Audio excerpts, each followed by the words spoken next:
Dude, I saw this movie. It's called Treasure Planet, Disney's Biggest Mistake. Okay. Apparently...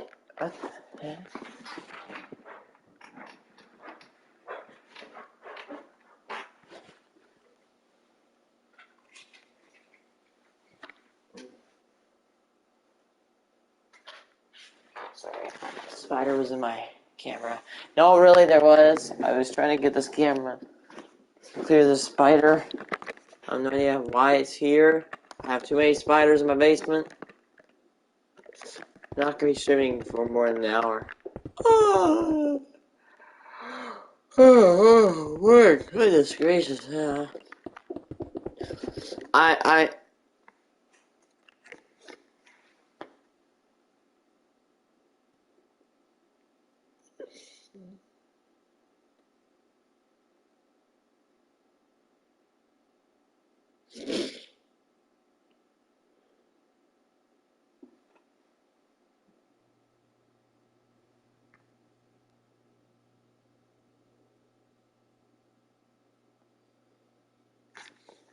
hold on here.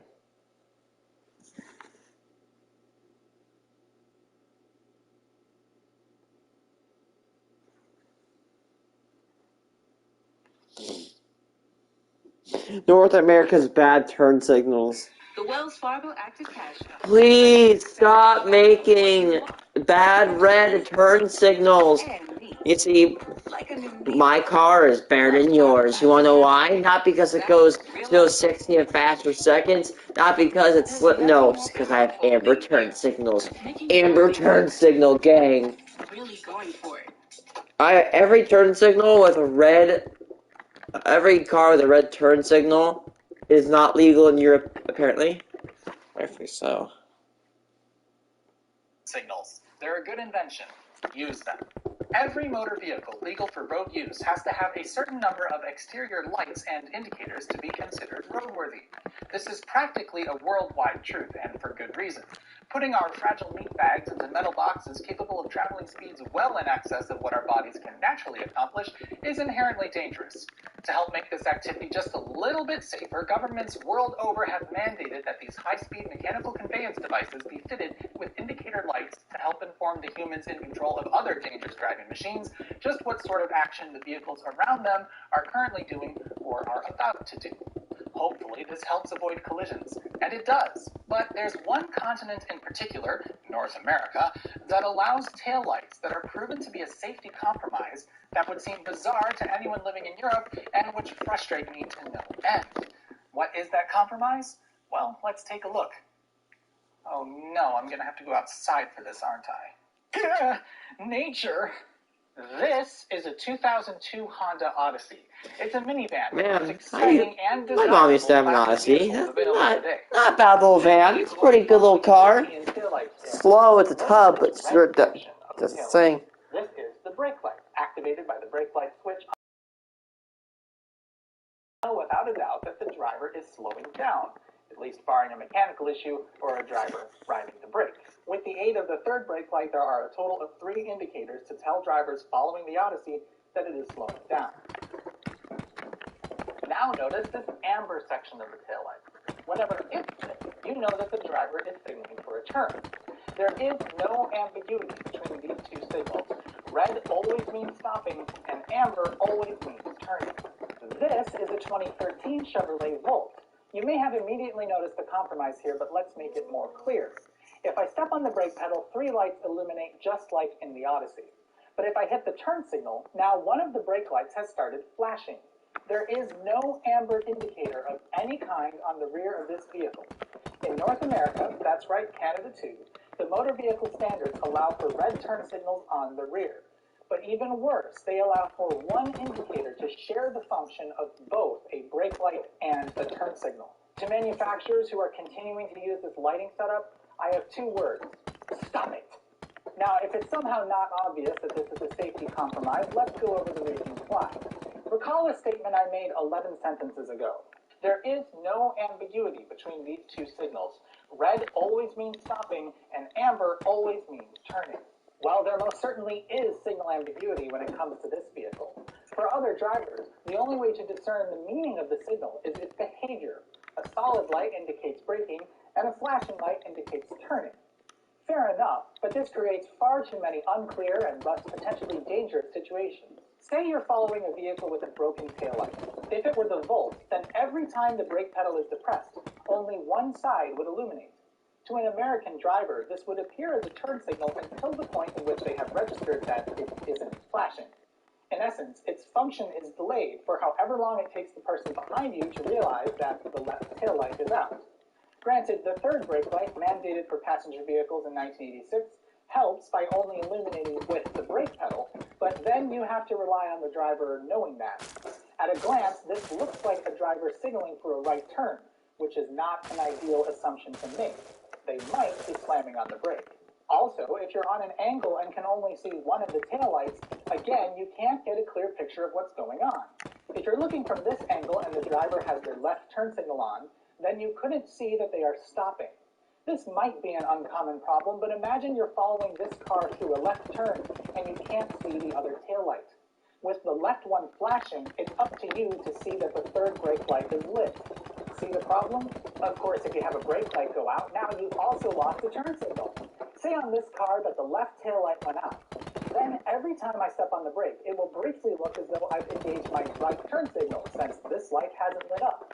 And even worse, if I am using the right turn signal, now this light can't function as a brake light, and the only way that will indicate that I'm slowing down is the third brake light.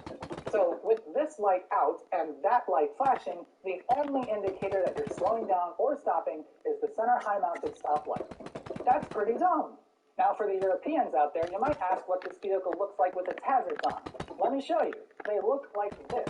Now, 9 of these lights can function as a brake light. If I were driving around with my hazards on, the only indicator that I'm slowing down is the third brake light. I think it's for this reason that in Illinois and other states, I'm sure, you cannot drive with your hazards on. It's considered illegal.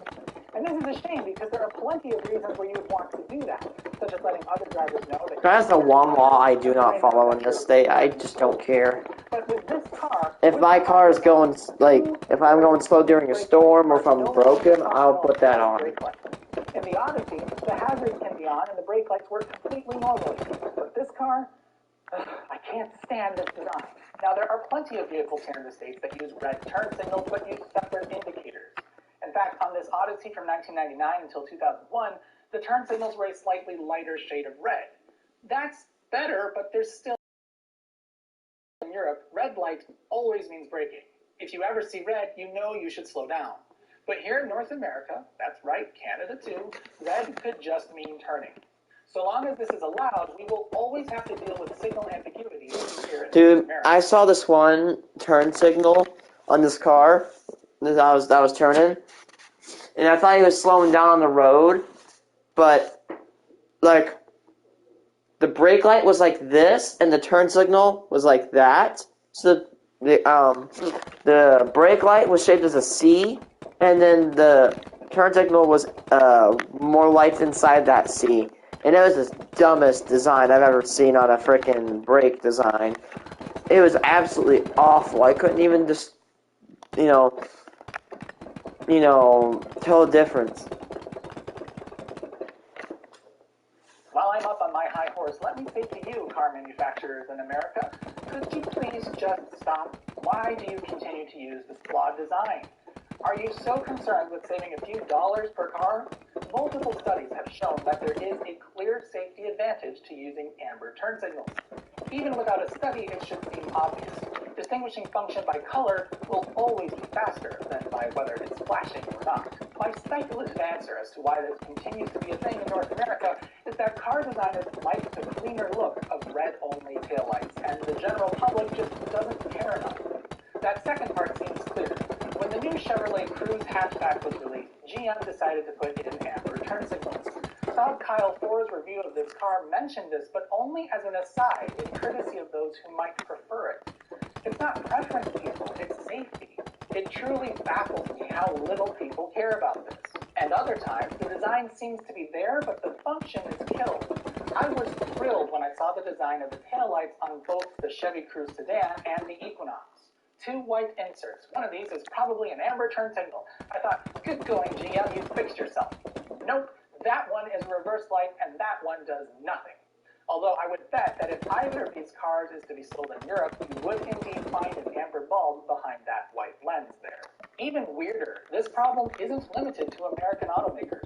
Sure, your GM, Ford, and Chrysler products are most likely to use this turn signal brake light 2-for-1 combo, but a surprising number of Volkswagen and Audi models do it too.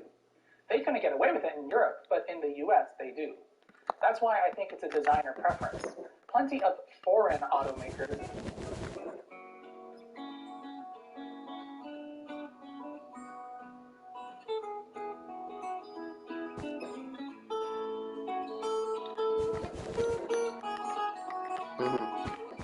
Plenty of foreign automakers also use red turn signals on their cars for sale in the US market.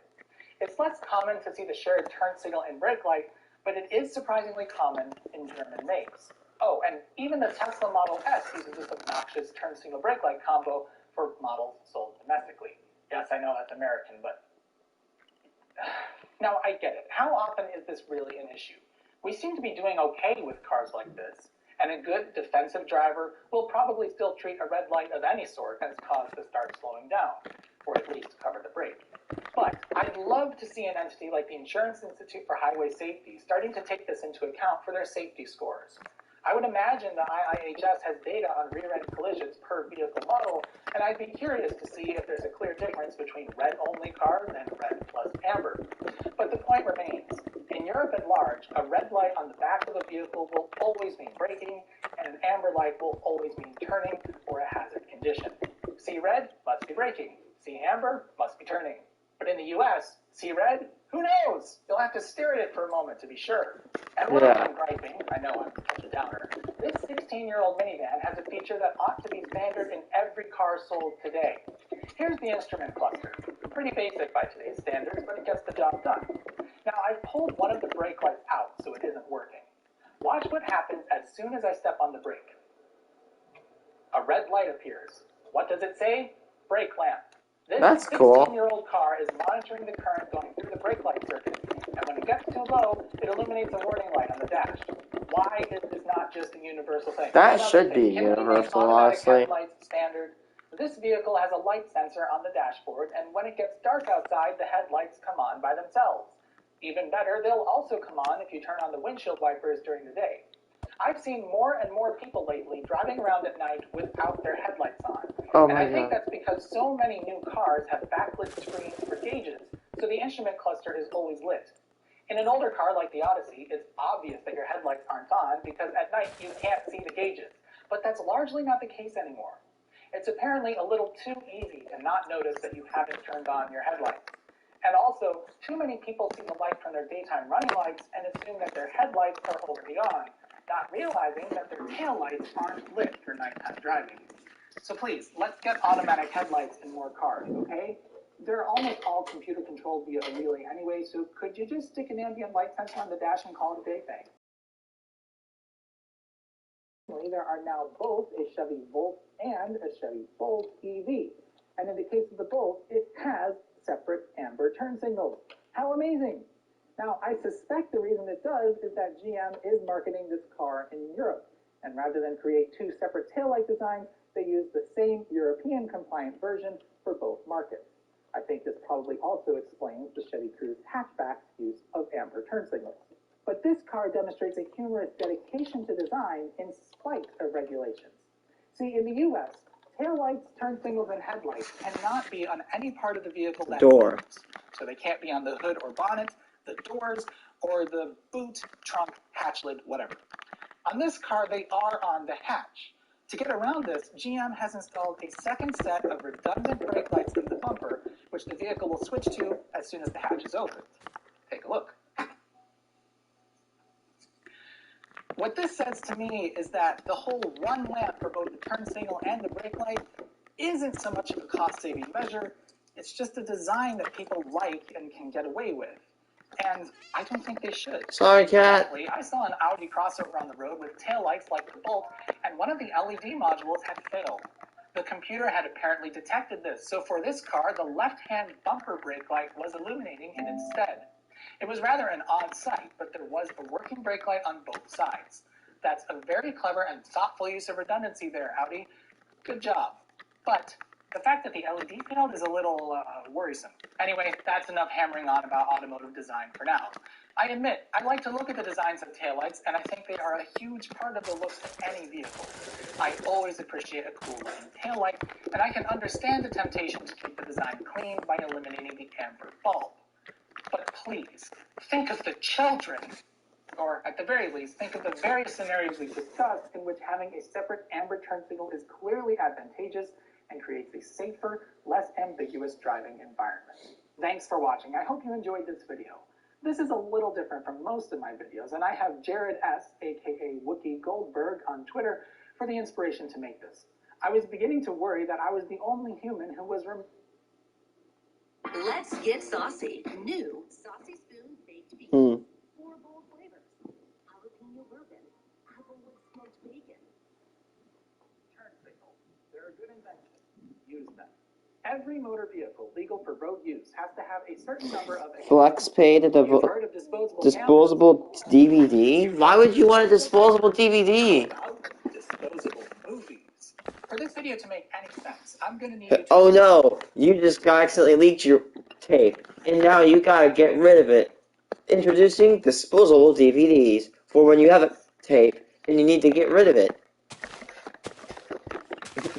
I'm not gonna tell you what I'm trying to censor there. You can figure it out if you know what I'm talking about.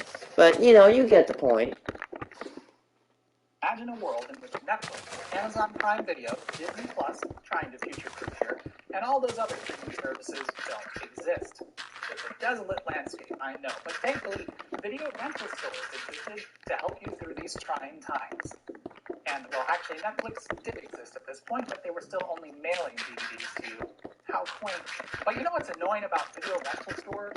You have to take the disc back to them, or mail it back. What a hassle. I mean, you need to go back to the store and giving them the thing which I borrowed back? How inconvenient. I mean, it's not like I'm going to just go back and rent another thing. Now I have to go out of my way to return my copy of Shrek 2. Ugh. But what if there were a way that I could rent a movie and not have to bring it back? Don't you mean buy the movie? No, I mean, what if I could somehow bring home a DVD which will only work for renting with the convenience of buying? I'll take 600. This rather bizarre idea did actually happen. I mean, I kind of get where it could be useful, but, like, that's just a waste of plastic. But in the early 2000s, there was an idea to put a clever spin on optical disc technology. Some of you might be thinking of DivX, an earlier modification of DVD by Circuit City, which was a more technical solution involving special players that phoned into a central server to verify whether any specific disc could be played or not.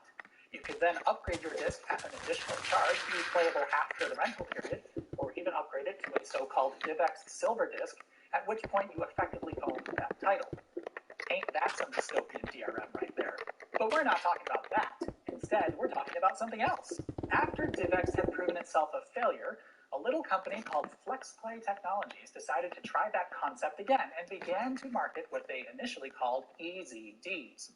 These were completely compliant DVDs that would work in any DVD player, but that were made with a chemical component that would effectively destroy the disc after 2 days of being exposed to oxygen. The idea was that you could buy these That can't be cheap. for about the cost of a rental, and since they were sealed in airtight packaging, they wouldn't break down until you decided to watch it.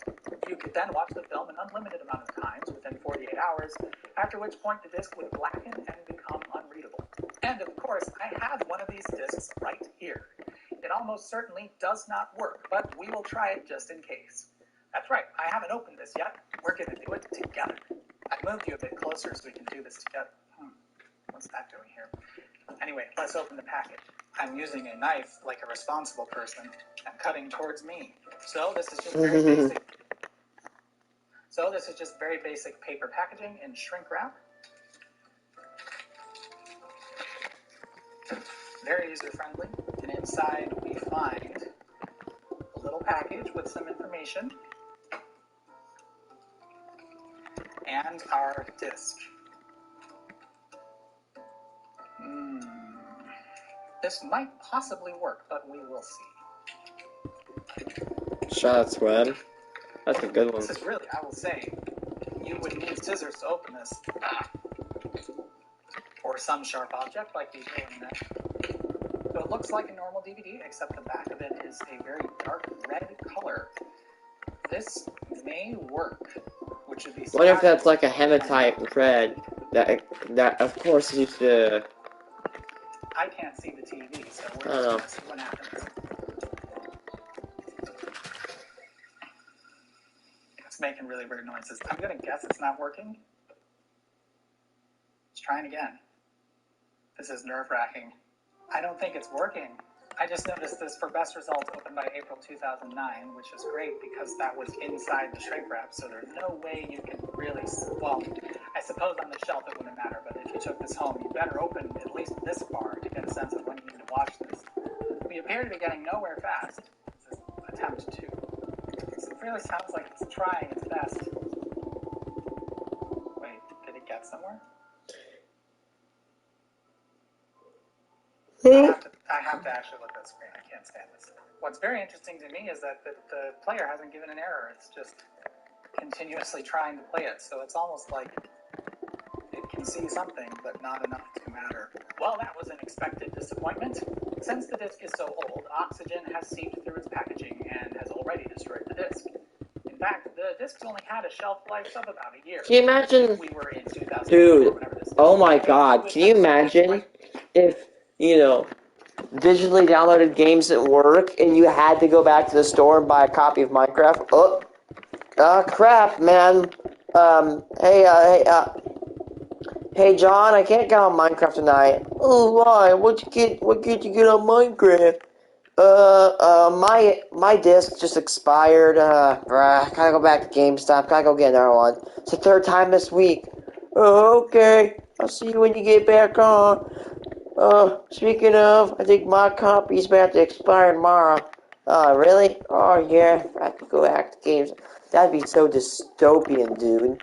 Just imagine, your copy of Minecraft just rotting away, corroding. Red disc.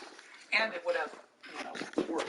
Now, you might think that the red coloring is the special compound which turns black, but it isn't. Instead, it's a weirdly forward-thinking countermeasure against them newfangled Blu-ray players they're talking about.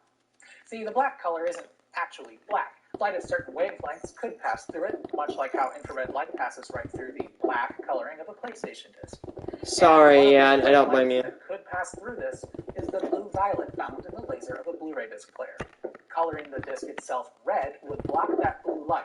So even if someone can manage to read DVD data using a blue laser, which, for the record, isn't very easy at all, and is why Blu-ray players have a red laser diode too for reading DVDs, their attempt would be foiled. Are you wondering why I keep calling this black when it's clearly a cherry red? Well, to make filming easier, I filmed the written portion before I actually opened the disc. Yep, it was movie magic. Descriptions and images of these discs show that they literally turn black, like a PlayStation disc, but this disc clearly hasn't. This is why I thought there was a chance the disc may have worked when I first opened it. Either its packaging was somehow able to prevent the disc from turning completely black in the 11 years between its manufacture and today, or describing it as blackening was simply hyperbole, and in fact it just got darker. If the disc does turn completely black in the coming days, I'll let you know and provide some pictures in a pinned comment. Well, links to pictures, but you know what I mean. So let's talk about what this disc was actually trying to accomplish. When you or I go to the store and buy a DVD or Blu-ray disc, we're not really buying the movie. Instead, we're buying a specific copy. license to watch that content in a private setting for the rest Again, of the like what's called, when I purchased Minecraft, when I have this disc, it's not in the case. As you can see, I have it in my game right now. When I buy this Minecraft copy, that doesn't mean I own Minecraft. I don't own the game. I don't own the intellectual property. I don't own any content. However, I own a copy of the game, and because I paid money to buy a copy of the game, I can play the game. Just like I own a copy of multiple Pixar movies from the 2000s, so I can watch those. If you did not pay for this, it's literally known as pirating, and it is a crime, and you can be punished by multiple years in prison and hundreds of thousands of dollars of fines. Or at least for the life of the disc, videotape, or whatever media contains it. That's what the FBI is always warning you about. You didn't buy a license to show this in theaters. You didn't buy a license to share this on YouTube. You bought one license to watch this one film in your home for your own enjoyment. But you can watch it over and over again, and once you buy it, you'll never have to buy it again. Unless, of course, you get tired of watching it on VHS and want to upgrade to some newer format or whatever. The cost of making the packaging and the disc itself is almost nothing. DVDs cost pennies to make, but the movie is expensive because of the terms of the license you're buying. If whoever the content owner is can only make money from you once and then possibly never again, they're going to charge a lot for the option to outright own the rights to private viewing indefinitely. But if there's a set time limit on your enjoyment of the film, then the movie studio doesn't have to charge nearly as much. If they have the opportunity to sell it to you again down the road, they won't mind if they only make a few bucks. So what FlexPlay and DivX before it attempted to do was to sell only temporary rights to a film, and thus movie studios would only charge FlexPlay a couple bucks per disc, rather than spend twice. And since DVDs are hilariously cheap to make, FlexPlay can simply sell you these discs for the cost of a rental, about $5, and all parties involved would make their buck. The advantage of FlexPlay, of course, was that you needn't bother returning to the place you bought it. The disc would simply become unusable, and you could toss it out. Now, while this may seem like a pretty stupid idea, after all, video rental stores already existed, so what's the real advantage aside from enabling even lazier habits? It could have been pretty revolutionary. FlexPlay wasn't just trying to make a consumer's life easier, they were trying to enable any business to easily get into the video rental market. Video stores like Blockbuster needed lots of square footage of retail space to maintain their inventories. They needed to track rentals and charge late fees, and in general, their business was rather unique. A grocery store probably isn't going to want to take on all those hassles just to make a few extra bucks. But since FlexPlay didn't require you to return anything, stores could simply sell them like any other products. Any retail establishment, from grocery stores to gas stations, It's a one-way product, not a one-way return product. Get into the video rental market. Simply set up a FlexPlay display, order some movies to sell, and watch your profits soar. Except, of course, that didn't really happen, did it? FlexPlay discs were first tested in 2003 with a small handful of Disney titles, and the test was a resounding failure.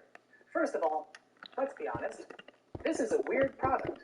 You'd think that the failure of DivX would have been a warning that this ain't gonna work. And even in 2003, Billboard was skeptical of the product and thought it would create a lot of market confusion. They were pretty correct, as the test ran for only a year before the product was pulled. A large part of why it failed was due to pressure from environmental groups. Disposable DVDs don't sound like a great product to catch on. While it is of course possible to recycle the discs, for the test run, FlexPlay didn't seem to be that interested in figuring that part out. And of course, needing to return to the store where you bought it to recycle the disc kind of defeats the purpose. The convenience aspect sold both to the business that sells them and to the consumer that buys them is pretty much flawed if the consumer is expected to return and the business has to handle the recycling. So what's the point? Disney is likely who caused the end of the trial, as environmental groups were pressuring them to stop this FlexPlay nonsense. And they did, for rather obvious PR reasons. But FlexPlay would return with a vengeance in 2008. They had somehow managed to get Paramount, Warner Brothers, Starz, and New Line Cinema to agree to licensing deals, and they also convinced Love's Travel Centers, Hudson News, Travel Centers of America, and, notably, Staples to sell their discs. Apparently, they were trying to go after the business traveler who wanted to rent the movie, but was too busy to return it, or something like that. To try and alleviate concern from the environmentally minded, they partnered with a company that recycles techno trash. Techno trash? That sounds like a stupid name someone would call Technoblade, dude. And they also would allow you to print out a free shipping. Sounds like an insult for Technoblade. Which, by the way, man, we're coming around to the 1 year mark where Technoblade passed, and sadly he passed on my birthday, dude. Apparently, Rest in FlexPlay peace. did offer free return labels during the original trial run, but really, the whole thing did seem rather stupid. If If you're going to mail it back, you might as well use Netflix, and the disc can then be enjoyed by dozens of people, rather than one. If you have to return to the store, you might as well go to a video store and rent it there. Or you can just throw it out and be okay with the wasted plastic. And then, of course, there's this little company. Ah, yes, that one. The product that lets retail establishments get into the video rental business without taking on any of the hassle, which allows its customers to return the rentals to any of the machines which are purposely placed in front of everyday businesses to maximize convenience. The product that costs a small fraction to use compared to buying a FlexPlay disc with only a small convenience penalty, or if you were of the mind to recycle your FlexPlay disc, no convenience penalty at all. But I'm sure FlexPlay will do just fine. Okay. Dude, apparently, you know, my dad told me back in the day, he used to burn a hell of a lot of discs. Like, a ton of them. He has an entire book. He has an entire booklet of just discs. I don't even know if they're movies. I forgot what they were. I think they were all like Sony games back then. He just burnt all these PS2 games onto these discs. If you don't know what that is, let me introduce you to what is known as burning.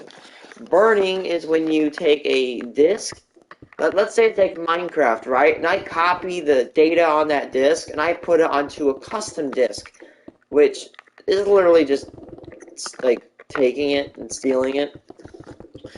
So what my dad would do is he would find video games that they would rent, buy them, he would burn them, which means he would literally copy all the data onto the disc, and he just gets what he could have paid $20 for back in the day. I mean like $10.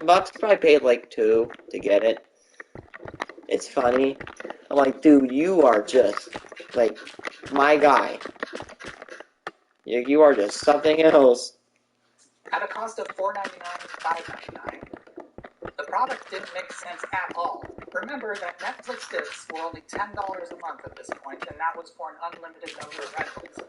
Well, unlimited aside for the turnaround time of mailing it back. As long as you rented just 2 things in a month, Netflix comes at the same cost or less of FlexPlay. And of course, you could keep the disc for a week and not, find that it destroyed itself. Redbox rentals were still $1 per day, so if you wanted to go that route, you could rent a movie for 1/5 the cost of a FlexPlay title. And thanks to their positioning in front of convenience and grocery stores, you would probably have a reason to go back and return it anyway. Plus, Redbox does give the retail establishment a commission for letting them use the space for a machine. So regardless of how icky throwaway polycarbonate frisbees may seem to you from a waste perspective, it also, frankly, just doesn't make sense at all. FlexPlay was pretty much the worst possible way to rent a movie at the time. If perhaps things went to their plans and loads of bored business travelers stuck in airports decided to pop for a movie from Hudson News, then maybe this would have worked. But I just don't think that was really a viable market to begin with. If it was, you'd think Redbox would be in airports, since you could just return the disc when you get home. But maybe they didn't want to deal with the logistics of discs routinely going cross-country or something. I don't know. Pretty much the one sole advantage that you could say FlexPlay legitimately had was that the disc would be brand new every time. You'd never have to worry about a scratched rental disc refusing to play and then the hassle of returning it and getting a refund. But this yes, DivX was a weird product that wasn't even compatible with DVD players, so at least FlexPlay had that going for it. But the resounding failure of DivX was somehow brushed off by those pushing FlexPlay, and honestly, they should have seen this coming. Now, granted, it's clever, and I remember hearing about it and thinking it was pretty neat. I can't imagine making the chemical that would rust like that would The be neat gimmick means like a lot less than a cheap actual per, inexpensive rental. And that's 1,000 before units we to even get into the manufacture. waste aspect. Sure, the production and disposal of an individual DVD probably has a teeny tiny environmental impact. But the tragedy of the commons means that as more people do it, the worse it gets, and possibly without realizing it. If Flex... This TV gadget censors your profanity I'm getting vaccinated with 1980s tech. So am I, because I'm... It's November. You know what that means. Hello and welcome to No Effort November, a series of videos for the month of November in which no effort is made. Are you a prude who can't bear the thought of your children being exposed to naughty language in movies and television, but you just can't bear the thought of missing out on watching stuff as a family? Are you looking for a technological solution to free you from the guilt of exposing your kids to bad words? Is it 1998? Well then, have I got the solution for you, the TV Guardian. TV This Guardian. amazing device attaches to any ordinary television set and transforms that foul-mouthed boob tube into a proper G-rated gentleman. Mostly. How does it work? State-of-the-art technology, of course. The TV Guardian filters out foul language from cable or satellite TV and home video sources like VHS tapes, DVDs, and let's not forget Laserdiscs. Simply disconnect the video source from your TV and connect it to the Guardian.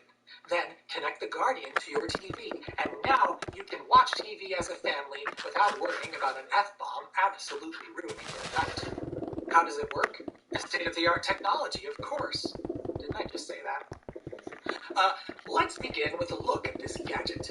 The device itself is pretty simple, with two complete sets of composite video and audio jacks, which are helpfully labeled right, left, and video, but you'll have to guess which one is the input and which one's the output. There's also a coaxial RF out for old-school TV sets, and another RF connection above it, which is unlabeled. There's a DC barrel plug for the power supply, which they did bother to specify as 9 volts, 100 milliamps DC, but forgot to finish the diagram for plug polarity. We also find 2 3-position switches for changing settings. We'll get back to those. Lastly, there is one more switch tucked way behind a hole at the top of this panel, which is once again unlabeled. They did a bad job. That's the channel 3 or 4 selector for the RF modulator, which you'd know if you bothered to read the manual. Now, I know that this was likely a fairly low volume product, and it's also 20 plus years old, but the cheapness of the construction here cannot be stressed enough. It looks like a plastic box. It has nothing in it. Frankly, if it weren't for the TV Guardian branding, I think it literally was an off-the-shelf electronics project box. Of course, there is a custom circuit board in here. Oh no, I voided my warranty. But yeah, even this is pretty basic. Just a few chips and an off-the-shelf modulator, essentially. That's because this thing is using much of the same componentry you'd find in all sorts of contemporary video equipment. It's just got a bit of a trick up its sleeve. The device uses our old friend closed captioning to watch out for profanity. Since I already made a video on that topic, I won't go deep into it here. Plus, it is November. But in the US, starting in the 1980s, television broadcasts and home video formats began regularly incorporating closed captioning in the form of a hidden data stream across the length of line 21 in the analog video signal. Line 21 is near the end of the vertical blanking interval, which is a string of blank lines that help an analog television draw the image. While you're not supposed to be able to see it, in the digital age, you're starting to find parts of it pop out occasionally, like here in Frasier. These blinky dashes are encoding text and basic formatting, and they get extracted as high-low pulses by a television set or a separate device and decoded to generate text atop the image. This was a way to add captioning for those who desired it, without making it part of the broadcast image, hence the name closed captioning. Now, an older analog television like this one, mindlessly drawing glowing lines on the face of a cathode ray tube over and over again, doesn't process what it's doing, and this picture tube actually draws the lines, blinky dashes and everything. But they're getting drawn outside the visible area, somewhere like here. That's thanks to overscan.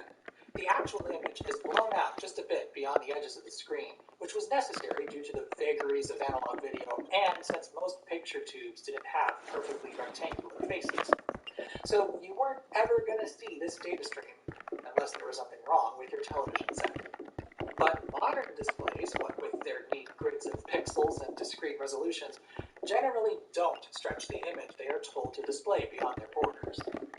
Some do for silly reasons, which makes using them as a computer monitor very annoying until you find the just scan setting buried in the menus, but for the most part, a modern display or television will show the entirety of whatever you throw at it.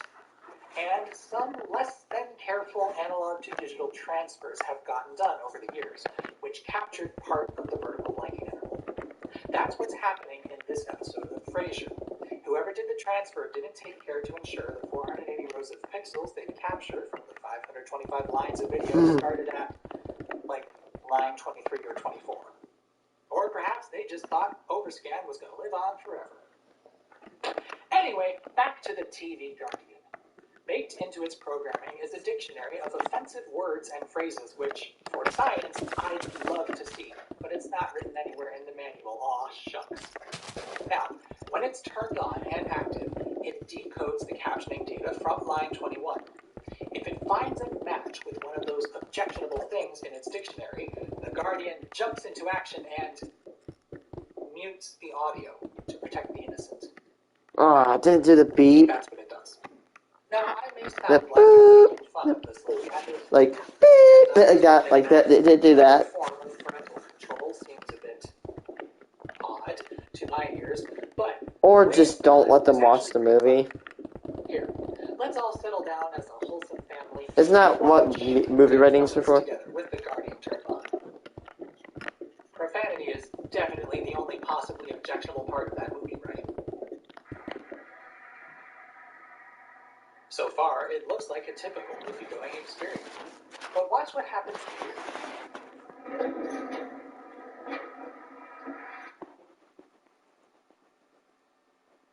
Jimmy, What is that? did I hear something? Not only was the audio muted, but when that happened, the closed captioning was placed on screen so it can be read and stand in for the captioning was altered to remove the offensive word. In this case, fudge. But it didn't simply remove the word, it also took out the. What the fudge is that became simply, what is that? This sort of word swap or rephrasing is done whenever necessary, and it's sometimes pretty good at keeping the context intact. Like, for instance, in this scene. How can I go back to school after that pledge allegiance to the flag? Good government bowl excrement was replaced with good government bowling. For us to live any other way was nuts. Here, the line, to us, those goody good people who work shirt-y jobs, got turned into who work crud jobs. Cruddy would have been a better fit, but still, not bad. As much Actually, that's pretty cool for way back then, considering the technology back then is way inferior to the technology here. Data is that spurts, which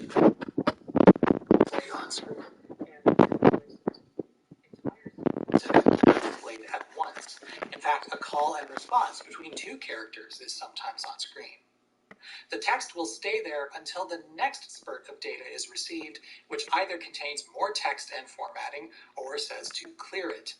So, if a chunk of captioning data contains a bad word or phrase, the TV Guardian knows it will be spoken at some point the text is displayed, but it doesn't know exactly when. So, the only thing it can do is mute the audio for the entire time that caption block appears on the screen. That's what you're trying to tell me. You want me to talk? It's not even fair. No. As removing an entire sentence or more could very easily cause you to lose the plot, it has little choice but to display the text with the objectionable parts altered. Now that is an optional feature. One of the two options which and you can choose between on, cuss, and off. So far we've seen it in the cuss setting, but if you like, you can move the switch to off. I like how something has a cuss setting. Recessed in a way which I can't decide if was deliberate for parental control reasons or just bad design. And that will simply have it mute the audio and leave you wondering what was said. I don't know why you'd want that, but you can do it. You can also have it leave captions on continuously, leaving nice and friendly phrases unaltered, but whenever someone uses a mouth which makes you wonder if they kissed their mother with it, it'll cut the audio out and make whatever alterations to the written dialogue it sees fit. You can also choose how strict you want the filtering to be. If phrases like, my God, bother you, you'll want the extra strict enforcement turned on. But if you're just a little bit more lenient, you can choose the mild censorship. Yeah, but I don't know if we're gonna be able to play Which lets PlayStation down here. phrases through, in addition to some less objectionable potty mouth words. Now, these are printed in the manual. I won't read them all off, but it includes such bangers as balls, wuss, up yours. Hold on. My God, hold on. We're saying, oh my God, oh God, my God, God, Jesus Christ, sucks, crap, butt, balls, hell, forms of screwed turd, wuss, up yours, queer, gay, jugs, nookie, and a few other similar. Oh my God, times were way different back then. Screw, and even HE double hockey sticks. Whoa. If you only care that your children don't hear these words, but you yourself are in for a good profanity-laden evening, you can also turn off the filtering altogether. Now, it's probably obvious, but this method has a few key weaknesses. We've already discussed how it has to mute entire sentences or more, but to reiterate, it has to mute entire sentences or more. And its decisions on how to fill in what it censors are good most of the time, but can also be really weird or even just bad. Here's a list of all the examples that I've found. I'll try to keep this family-friendly, folks, but you might not agree with all my decisions here, so just be warned. We already established that excrement turns into crud, That's but good. if it's phrased as, oh shirt, then it becomes, oh man. Pretty good. The phrase that rhymes with missed off gets changed to teed off, or just teed. Prick becomes jerk. Bastard also turns into jerk. Rock sucker was also turned into jerk. There's a lot of jerks. But slut, well, that turned into flirt. It's fine with moron. That's cool with the Guardian. The N-word simply becomes ellipses, which, yeah, that's probably for the best. A word now commonly considered a slur became simply gay, so the caption, "He's treating me like a gay," popped up here. Interesting. And then on the God, times were different back then, it's turned dude. into tail, which is funny because that word can also just That word's not even an insult anywhere. It's just like, bro, okay, oh, and the so... exclamation, my God, becomes man, which... Man. I guess that's fine. But then there's the F-bomb. Oh yeah, That particular word can mean many things, and results to censor it will vary. Here's a decent example. Maybe it's me. I'm a little forked up. Turns into, maybe it's me. I'm a little messed up. Great work. That worked fine. And it did a pretty good job earlier when it removed the in what the fudge is that. But, if it's ever phrased as a verb, the Guardian likes to change it to wow. Like, you'll wow everything up, or go wow yourself. Go wow yourself. I should say that as my channel's a meme now. You go wow yourself. The word just gets removed and an errant apostrophe is left behind, and it appears to change some instances to go away, which makes sense for fork off, I guess, but go away your mother doesn't really mean anything intelligible. That's a total fail. Oh, and trucker is another word that becomes jerk. But even if it made perfect decisions all the time, it first relies on closed captioning to be A, there in the first place, B, accurate and not itself censored, and C, properly timed and in sync with the speech. By the time this thing was released, most everything had closed captions in it. But with the rise of the DVD, some studios went rogue. And in fact, the manual calls out Universal for doing this. See, DVD players are capable of injecting their own Line 21 captioning data, so analog TVs hooked up to them can decode it on their own. Here's an example with The Birdcage, another film which I'm sure, in the eyes of a TV Guardian buyer, would be completely unobjectionable if only it didn't have cuss words. But, of course, DVD players could also display closed captions themselves, and far more capably, offering captions in multiple languages, commentary tracks, and Yay, Russian customer talking font around. or color the publisher desired. Universal, it seems, deemed the newfound capabilities of DVD enough to negate the need for old-fashioned Line 21 caption support in their releases, at least circa 2000. So for Universal's DVDs, The Guardian has no idea what's being said, and it's F-bombs galore. Another issue comes from captions which don't exactly match the dialogue. This is actually quite common, usually when dialogue is fast-paced. It was there that I knew that I belonged. To me, it meant being somebody in a neighborhood that was full of nobodies. They weren't like anybody else. I mean, they did whatever they wanted. They double parked in front of a hydrant and nobody ever gave them a ticket. In the summer, when they played cards all night, nobody ever called the cops. For instance, in Goodfellas, What? How's that?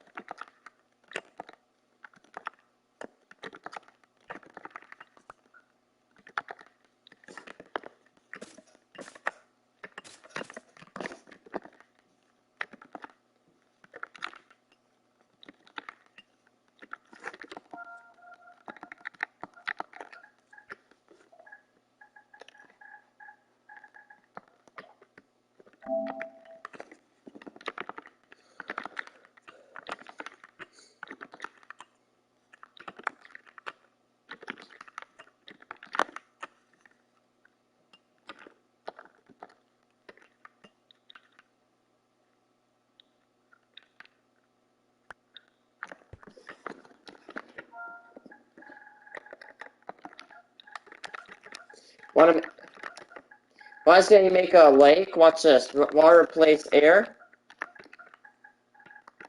This is how you make a lake, boys and girls, everybody between on the outside. Boom.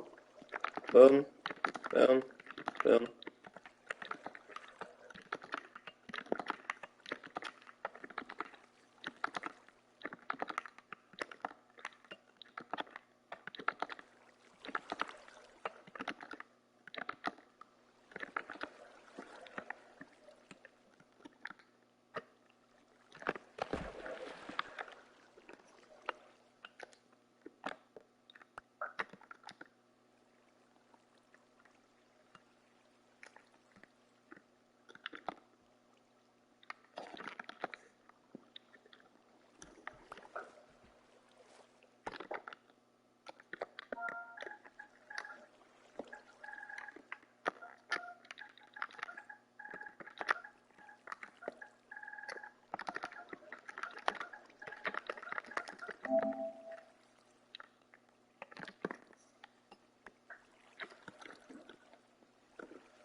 I have no idea why it's...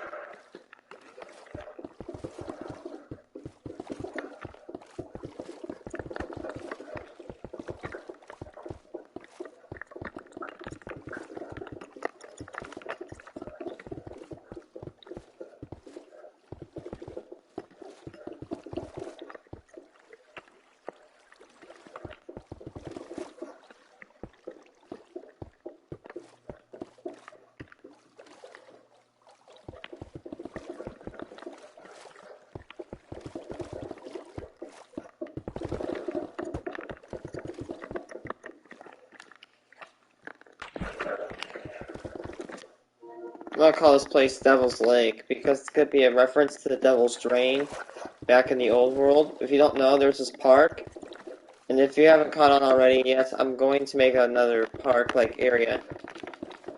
Like a little natural area. Guardian correctly catches that terrible version of ticked when Henry's narration says, "My father was always ticked off."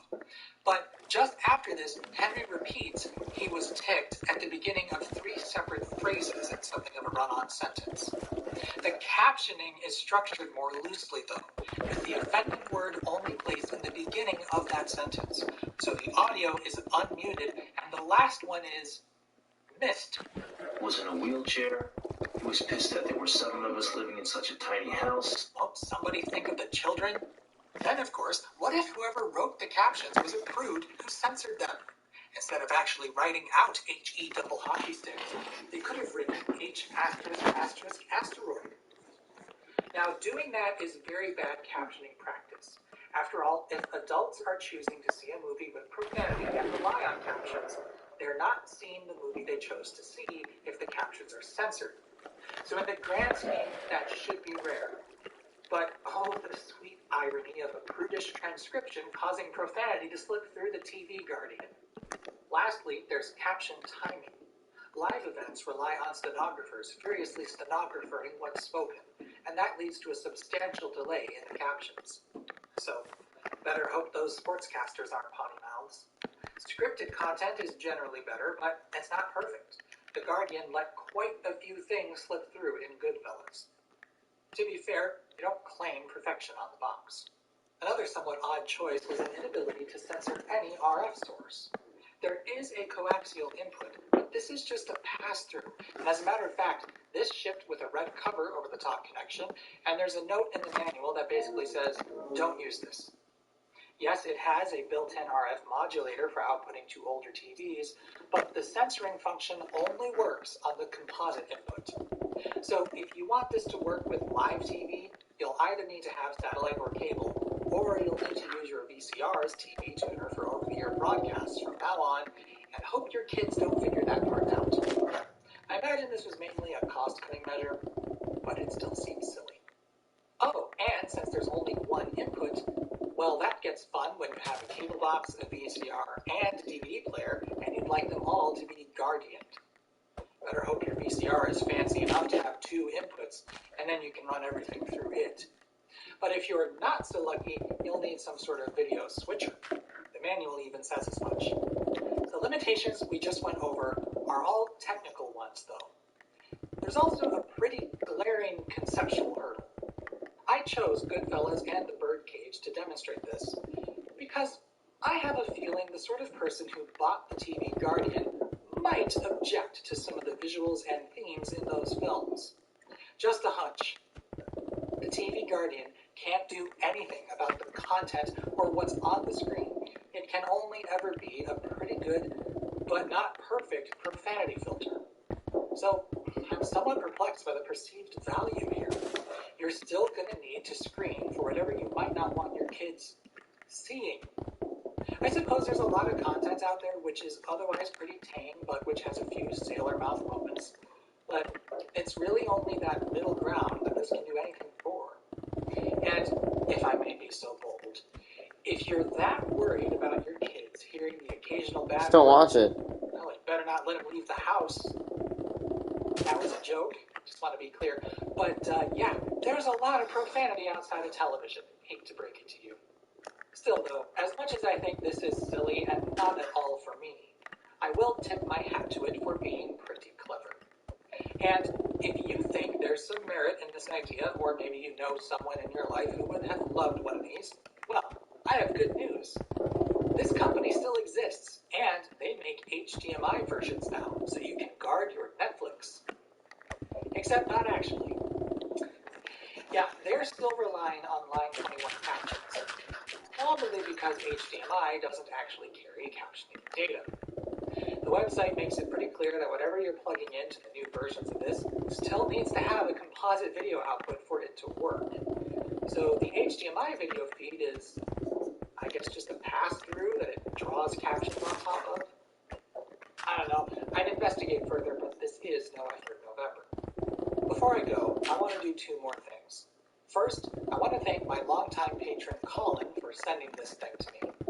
It's very much not either of our jobs, but it certainly is an intriguing use of closed captioning. And second, well, I think it's time I finally ripped the Band-Aid off about a certain video topic I promised. In my video on closed captioning, I said I'd be making a video on teletext. And I said I'd do that soon. That was almost 4 years ago. So what happened? Well, I don't think I'm the right person to tell that story. I've never used it, and as such, I really have no enthusiasm or nostalgia for it. For those that don't know, which is mainly people outside of Europe, teletext teletext was an earlier and way more capable use of the vertical blanking interval for sending data along with television transmissions. And I cannot stress the way more capable part enough. It wasn't just captions, it was full-on news, weather, sports information, trivia games, and even computer programs, all sent alongside ordinary television. For whatever reason, probably the lack of a nationalized television broadcaster, that never got any traction here. Americans just don't know what teletext is or was. We never had it aside from small-scale tests here and there. Those who live where teletext is common might be surprised that our closed captions work just fine on VHS cassettes. See, our standard was designed with that in mind. Teletext, on the other hand, is very high bandwidth, and television sets couldn't decode it from a consumer videotape. However, really cool people have developed software techniques to recover the teletext information from home recordings, and archives are being built and expanded as we speak. That's really interesting to me, but without a personal connection to it, I just won't give the story justice. I'll leave that for someone else to tackle. I've put links to some info about teletext and to the archive if you're curious down in the description. But yeah, a teletext video isn't going to happen on this channel. I bet there are some pretty cool videos on YouTube right now, though. Oh goodness. No. Why are these popping up? They have nothing to... Okay, well, if any of you out there have been holding off to make the video, waiting for me to do something, you go right ahead. I'll even be on the lookout for them. And this one's pretty good if you want to learn a bit about it right now. Okay, bye.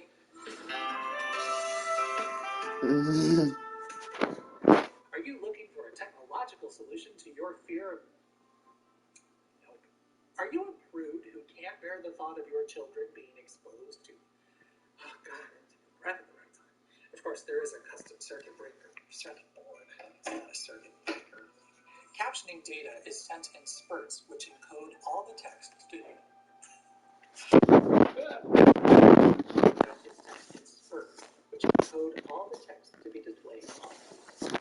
That's a mouthful. Which encode all the text to be displayed. Which encode all the text to be displayed on... I made it, but I didn't think I did. Which encode all the text to be... My God! All the text to be. Text to be. That's all the text... What else is there on my recommended?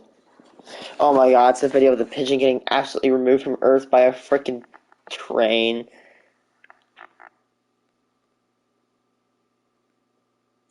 Terraria is the golden delight.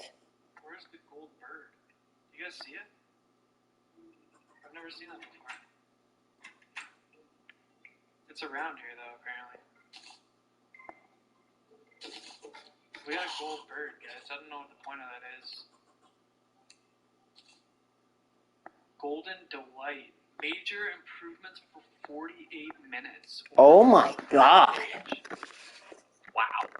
That is insanity. Golden Delight, guys. That is the craziest thing. For a food item in the game, I think I've seen. All you need is a gold bird. I mean, we've only ever found one in this game, ever. I'm so happy we grabbed that, though, because that's a cool... I'm going to make that into a short. That is interesting. Playing trumpet in the Jello? Excuse me?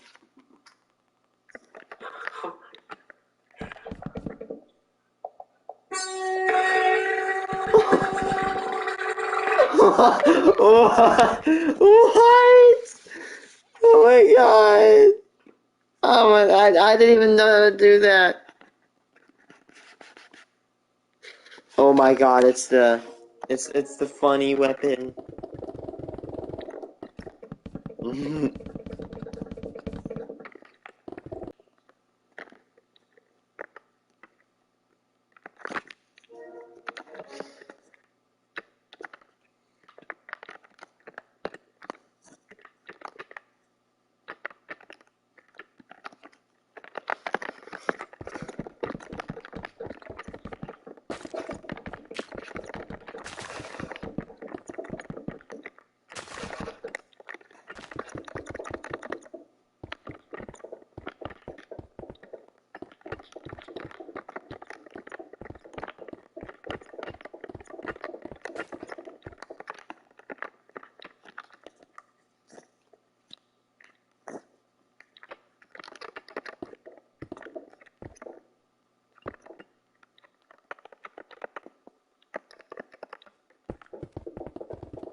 Oh my god, Quickster, it's the magical bomb. What's up, guys?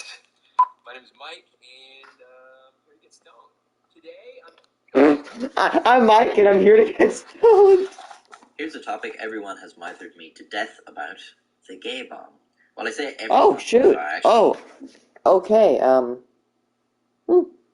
P-Mint 2022 quarter. That's not bad find. I just looked at that, I'm like, oh, hey, look, there's a P-Minted Sally Ride quarter. Not bad. Here's a topic everyone has mithered me to death about: the gay bomb. Well, I say everyone, but I actually think it was just the one guy with like 50 million profiles. This guy is relentless. He's sending me messages, he's commenting on the videos, he's putting it in the Discord server, he's making fucking memes about it. Do the gay bomb video, do the gay bomb video, gay bomb, shut the fuck up. So in 1994, the US military was investigating the use of non-lethal chemical weapons, a hobby I myself took up only a few months ago. Non-lethal chemical weapons are an interesting method of combating insurgency groups and guerrilla forces, as they provide an effective method of dispatching enemy combatants without inflicting any serious damage to the civilian populations that guerrilla fighters typically hide amongst. I guess at some point between then and now they just kind of became disillusioned with that whole idea. Wright Laboratories, which at the time was part of the US Air Force, who have a history of questionable bomb-related decision-making, led a research project entitled Harassing, Annoying, and Bad Guy Identifying Chemicals, which suggested the development of the so-called gay bomb, amongst a few others. They broke these suggestions down into 3 categories, which I shall read in reverse order to bamboozle you. Category 3, chemicals that affect human behavior, and I quote, "One distasteful but completely non-lethal example would be strong aphrodisiacs, especially if the chemical also caused homosexual behavior." How does that work? There is seemed a little bit misplaced. It's like they're... Hold on. Again.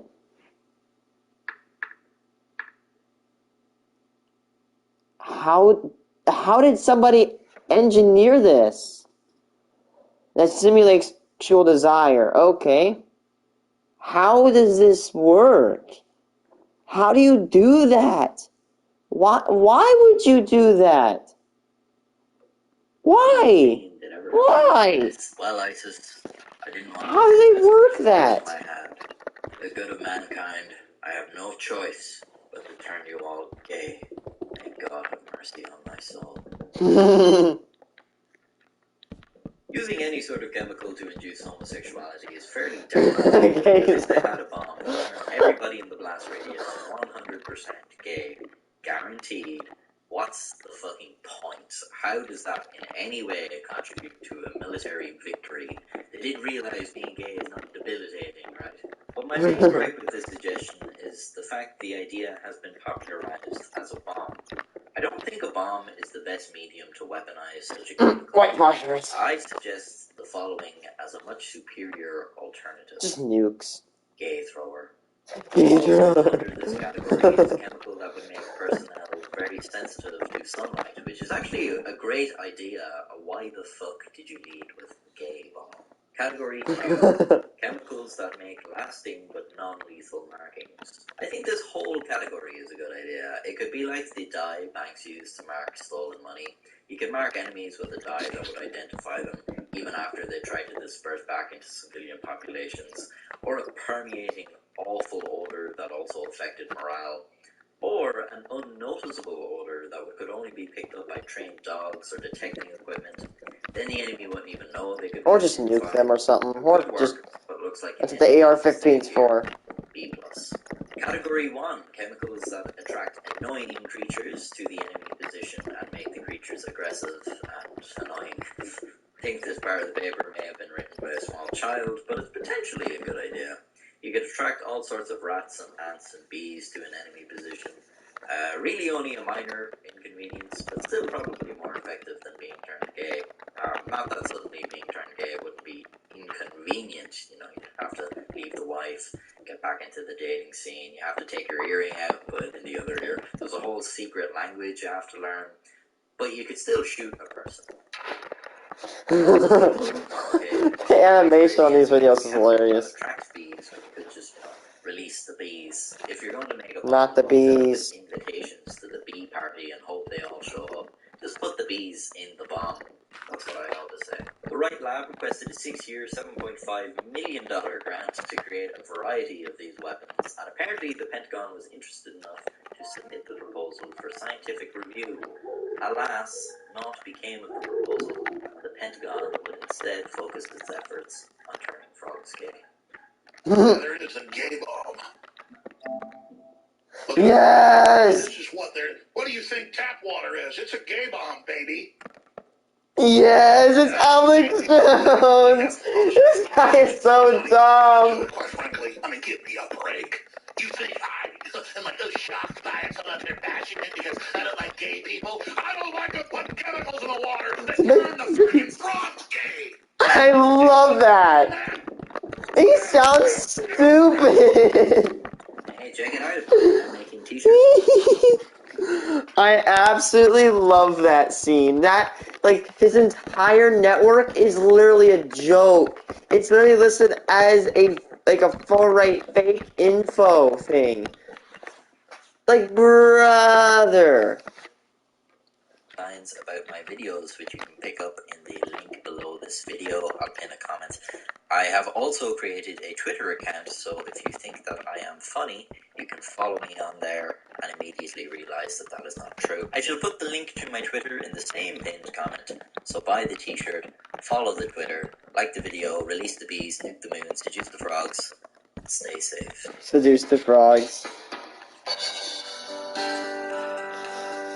America's secret plan to blow up the moon.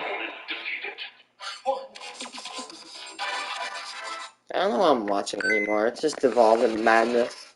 Before I begin, I think we should all take a moment to appreciate the fact that we've been born just in time to witness the creation of Space Force. It's been a long time since America last made a contribution to civilized society, so I'd just like to, congratulate them, wish them all the best. Don't fuck this up. It could be really cool. We're all rooting for you. However, it's not the first time America's looked to militarize space, and this particular story takes us back to a time before the moon landing. In fact, the story is closely linked to the moon landing, as you will soon find out. The US and the Soviet Union were embroiled in the Cold War, and in 1957 the Soviets took the lead in the space race by launching Sputnik 1, the first man-made satellite to orbit the Earth. The US were already lagging behind with 2 failed attempts to launch their own satellites, so they decided they needed to up their game. The space race was largely showboating and one-upsmanship, and one of America's greatest shows of power in the past was, of course, the nuclear bomb, so why not use it again? There were a lot of rumors at the time that the Soviets were planning to detonate a hydrogen bomb on the moon to commemorate the anniversary of the October Revolution. And this would really make the US look like chumps when it came to space. So in response, the US Air Force proposed putting a nuclear bomb on the moon as soon as possible, as they thought their progress in the development of intercontinental ballistic missiles would allow them to do it. As such, resources and manpower were pooled into the top-secret Project A119. Seriously, they were really planning on nuking the moon. The moon! It sounds crazy, but hey, fuck it. That's awesome. It's fuck you, moon. A team was assembled to study the possibility of the effects of detonating. That wouldn't sound fun. Even though it sounds cool, but I don't think I'd have a good outlook. Nuking the moon, I don't envision the sort of person who would logically consider and research the ramifications and the scientific value of such a feat. Among this team was a young Carl Sagan. The idea was to have the explosion visible to people on Earth, as it would be a great morale boost for the American people. As such, the explosion was intended to occur along the moon's terminator, where the sun would light up the blast and maximize its visibility. So they had to mathematically project the path a missile would take to reach the terminator, as well as the expansion of the dust cloud. The Armour Research Foundation had been investigating the effects of nuclear explosions on the environment since 1949, and so began researching the consequences of an explosion on the moon. What's the radiation going to be like? What will we learn about the composition of the lunar surface? Of course, as we all know today, the moon is entirely comprised of cheese. The Air Force would go on to cancel the project in 1959 for 3 main reasons. Number 1, they realized, hey, maybe the public won't be ecstatic about seeing part of the moon explode. Number 2, if the launch fails, there was a good chance the nuke would just fall back down to Earth, and don't forget, they've had 2 failed satellite attempts in the past, so just upping the stakes was probably a bad idea. Well, Yeah, I haven't say. really learned to ride my bike yet, but this time I'm going to strap rockets to the wheels and razors to the handlebars. And number 3, the fallout could potentially interfere with future research projects and even colonization. Look, yeah, that was really a legitimate consideration. It also turned out that the rumors about the similar Soviet project were somewhat true. They did actually have the same idea as the Americans, and their project was cancelled for much the same reasons. Treaties signed between the 2 superpowers in the 60s would prevent both sides from sending nukes into space. The Americans were very saddened with the prospect of blowing up the moon totally out of the question, and dejectedly resigned themselves to faking the moon landing instead. The US government has never officially recognized its involvement in the project. Classic. So how can I reveal all this information to you? Well, I just made it up. Just like my debilitating back injury and my benefits claim. No, I'm only joking about the moon stuff. It actually all comes from the aforementioned Carl Sagan. In the mid-90s, a writer was researching Sagan's life for a biography. He came across details of the project which Sagan had included in an application for an academic scholarship, which is a breach of national security, I'm fairly sure. In light of this, Leonard Reifel, the project lead, came forward to confirm the leak and reveal more information. This would lead to a Freedom of Information request being lodged for Project A119, and the government would oblige by releasing one of the least incriminating papers, A Study of Lunar Research Flights, Volume 1. I like the little drawing on the front there. A search for some more papers concerning the project revealed that they had been destroyed in the 80s. Hey guys, so at the request of some of my viewers, I have created a Discord server. Now, I've never used Discord before, but so far I've had a great time chatting with you, so if you want to get in on that fun, I'll put... Looking up an entire series with Jax. It's the actual thing, by the way. They did this to Chicago. The next great hybrid technology wasn't for a new car or... I've never been to Chicago, but I'll be honest, I haven't heard good things. The last I heard from Chicago... Well, Quickster, you're correct. Don't go to Chicago. I actually hate Chicago so much. Every time something bad happens in Chicago, the entire state government assigns new stupid gun laws. And it's absolutely annoying. Just because some idiot gangster in Chicago couldn't, keep their hand off the trigger and stop shooting people up. Now all the gun owners have to be frickin' mad about it. Yeah, you're right, Quickster. There's nothing good about this. Fire to prevent damage. You know things are in a bad state when your only option is fire, especially when your goal is to prevent damage. Imagine being on one of those screeching, fiery hell trains, and you get off, and then you're in Chicago. Ah, Jesus, out of the fire and into the pan. But setting fire to the train tracks is not the only example of unorthodox engineering the city has seen. There was a time when they literally lifted up the whole city. Why? How? When? What? All questions I will answer. Back in the 1800s, Chicago stood only about 4 feet higher than Lake Michigan's shoreline at most. There was no naturally occurring drainage, so water and sewage just kind of stayed put. That's like rule number 1 in civil engineering. Before you build, you must ask yourself, where'd the poop gonna go? It's actually a very serious problem. I mean, there is of course the filth, what some might call a shitty situation, but there are some more pressing issues. With sewage and water standing, the streets turned to mud. That's the obviously unpleasant part, but standing water becomes stagnant, and stagnant water is a major environmental hazard, harboring bacteria and parasites. This resulted in numerous epidemics for Chicago, including the 1854 outbreak of cholera, which killed around 6% of the city's population. It was eventually decided that the drainage problem needed a solution, and that solution would be the installation of a citywide sewerage system. The problem with this is, obviously you want your sewer underground, and it needs to drain down. Chicago was pretty much already on the water table, so they just have to put the sewers on street level, and then just rebuild the streets over them. But of course, then the streets would be higher than the sidewalks, which might be quite amusing, in the same way the canals in Amsterdam are amusing to tourists before they eat too much space cake and end up falling in. But at least the canals look nice. I can't imagine there'd be too much sightseeing going on at a place where you can't even see across the fucking street. And so the solution was to lift the entire city up. And that's exactly what they did. Over the next 20 years, they simply picked the whole thing up piece by piece as they built the sewage system. They would simply place a bunch of jack screws under a building, and then they would very gradually turn all the screws to raise the building. This required a lot of men who would each take ownership of multiple screws, and then when given the signal, they would turn each of their screws a quarter rotation, and then repeat.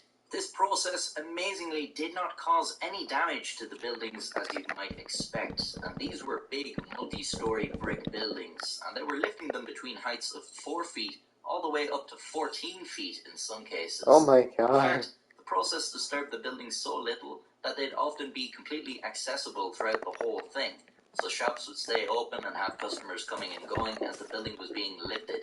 Some shop owners even said they were seeing more business than usual as the lifting attracted visitors. When the lifting was completed, the workers would then build permanent supports and foundation walls under the buildings. For a lot of people, it was an improvement. They had basements now, and one can only imagine the improved quality of life that comes with being at a higher altitude. The benefits are endless. At one point, they even lifted an entire block in one go. Yes, an entire block. Nearly an acre in size and weighing over 25,000 tons. They used 6,000 jack screws and 600 men to lift it 4 feet. This took only 5 days, during which the entire block was completely open and all the businesses were running as usual. On the final day of the lifting, the contractors even allowed the public to walk under the block amongst the screws to have a look for themselves. Health and safety in the 1800s being more of a personal responsibility than a rigid set of standards and regulations. Nowadays, you can't even have scaffolding next to a public walkway without protective nets to stop Bob the Builder killing himself or dropping a hammer on some unsuspecting pedestrian. But back then, you could risk dropping a whole block on someone's head, and no one could do nothing to stop you. Yeah, go for it, kid. Just don't touch the screws. Yippee! Woohoo! Oh my god, this is great! Yeah! Fuck's sake. What did I say? For some, the lifting was a great opportunity to renovate, but not in a way you might think. Wooden buildings were going out of fashion at the time, so when their buildings were suspended in the air, some business owners put them on rollers and moved them somewhere else, and then built a brick building in its place. Apparently, this was so common that houses just became another part of the traffic, and it was normal to see 1 or 2 a day being rolled along. This too often did not disrupt businesses, and many shops had customers climbing in and out of the moving doors. Man, people just did not give a fuck back then. You ever see those old black and white films where people are falling off 10-story ladders, dancing around on top of moving trains, or roller skating around an infinite abyss? I always thought those were comedy films, but no, that's just what life was like back then. Your day was constant whimsical danger that left you completely unfazed, and it wasn't until the Great Depression that people discovered sadness and learned to fear danger.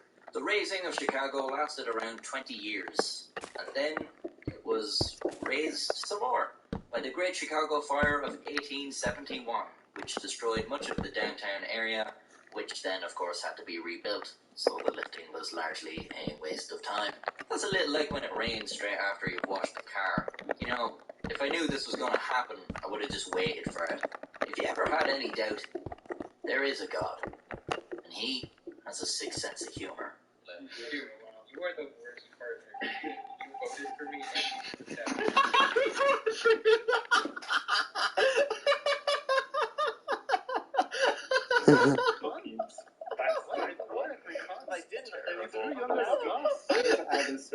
He can't fucking pull his own dude out. Sinus problems don't just make your nights harder, but your partner's too. Then we want to hold to that font until 74. Oh gosh.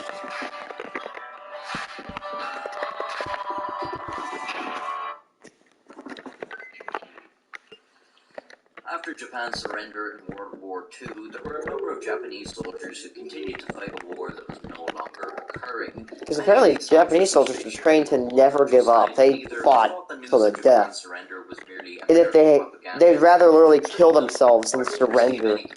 Samurai code, if I'm not wrong. Some holdouts who knew Japan had surrendered, but they just didn't agree with it. Well, today I'll be talking about one of Japan's longest holdouts, a man who fought on until 1974, making him the second last Japanese soldier to surrender. Why not make a video on the very last holdout? His story wasn't quite as interesting. Hiro Onoda was born in Japan in 1922. When he was 18, he joined the Imperial Japanese Army to fight in World War II. So, early on, his destiny is already on a collision course with disaster. That's a bit like a story starting out with the purchase of a ticket for the fucking Titanic. The ship, that is, not the movie. Actually, yeah, the movie too. After enlisting, Onoda was chosen for specialized intelligence training. Here he learned guerrilla warfare and covert operations. In December 1944, he was sent to the Japanese-occupied Lubang Island in the Philippines. His role would be to sabotage the oncoming American-Filipino landings by destroying the airstrip and the pier at the harbor, and etc., etc. When he arrived in Lubang, however, the officers there had other ideas.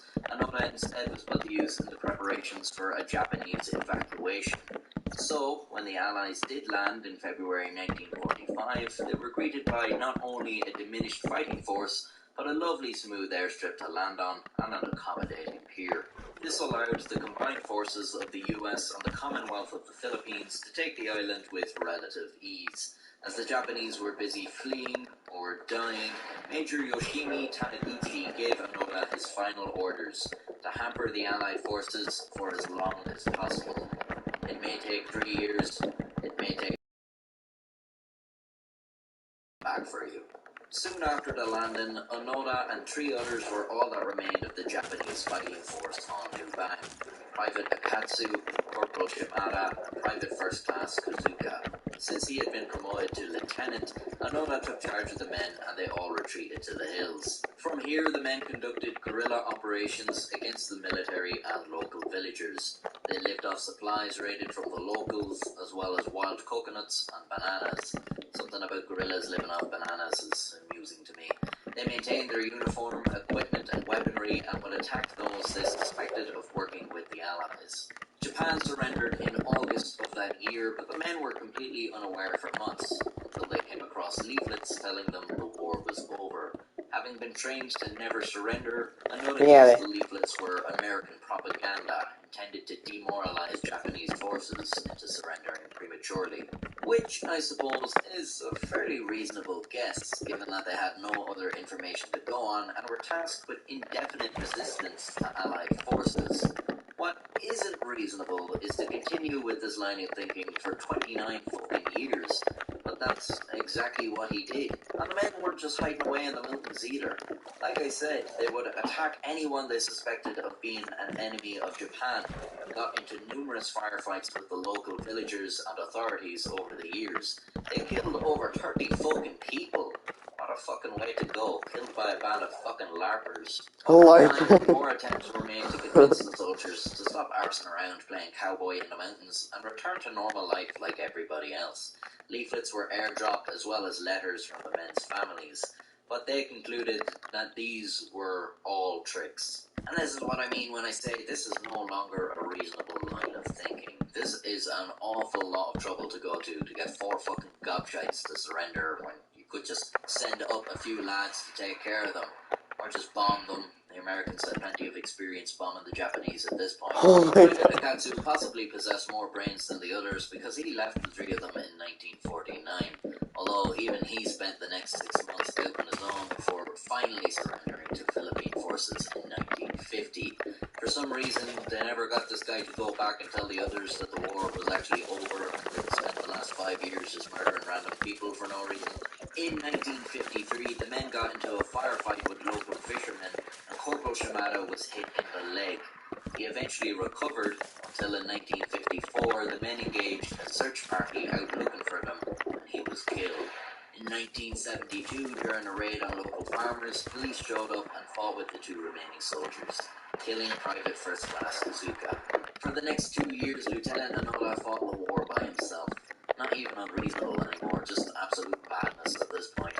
In 1974, he was founded by Norio Suzuki, a Japanese student and adventurer. The two became friends, but Onoda still refused to surrender, saying he would have to be ordered by a superior officer. Suzuki returned to Japan armed with this knowledge, as well as photos of the two together as proof. Upon learning this, the Japanese government located Major Taniguchi, now a bookseller, and he traveled to Lubang Island to fulfill his promise to Onoda of coming back to get him. Taniguchi ordered Onoda to surrender. In accordance with the Imperial Command, the 14th Area Army has ceased all combat activity. In accordance with Military Headquarters Command Number A-2003, the Special Squadron of Staff's Headquarters is relieved of all military duties. Units and individuals under the command of Special Squadron are to cease military activities and operations immediately and place themselves under the command of the nearest superior officer. When no officer can be found, they are to communicate with the American or Philippine forces and follow their directives. Onoda, still dressed in his decades-old uniform, saluted, wept, and handed over his gear. An Arisaka Type 99 rifle, 500 rounds of ammo, several hand grenades, and a dagger his mother had given him in 1944 to commit suicide with in the event he was captured. Well, you can't say it isn't a thoughtful gift. Onoda gave up his swords to Philippine President Ferdinand Marcos in surrender. Marcos accepted his surrender and even returned his sword. Onoda never faced punishment for killing all those people due to the fact he really believed he was at war. I'm sure that went over well with the victims' families. There was only one other Japanese holdout that fought for longer. That's right, there was Onoda one. Haha. Private Nakamura in Indonesia.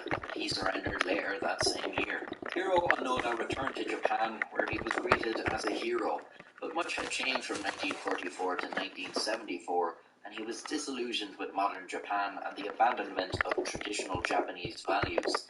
He moved to Sao Paulo, Brazil in 1974, raised cattle, and got married. He and his wife returned to Japan in 1984, where he founded a youth camp to teach youngins survival skills. In 1996, he revisited Lubang and made a $10,000 donation to a school there. The rest of his life he spent alternatively between Brazil and Japan until he passed away of heart failure in 2004. Hiro Onoda was 91 when he died. What an interesting tale. It's especially interesting to think about how a man came out of fighting World War II into the 1970s, how he would see that world. I suppose it's not too surprising that he rejected modern life.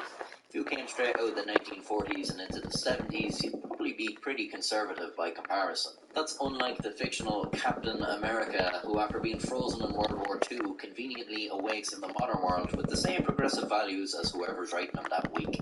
Well, that's people with arts degrees for you.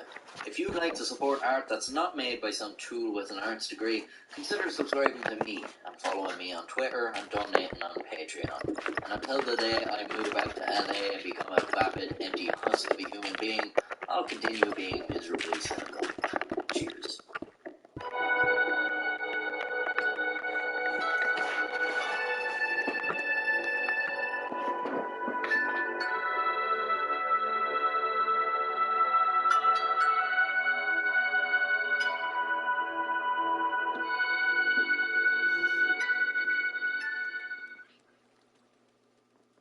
My name is Alfonso, and I got Botox Cosmetic for the first time. The lines that I was concerned the most about were on my forehead. I'm really happy with my results.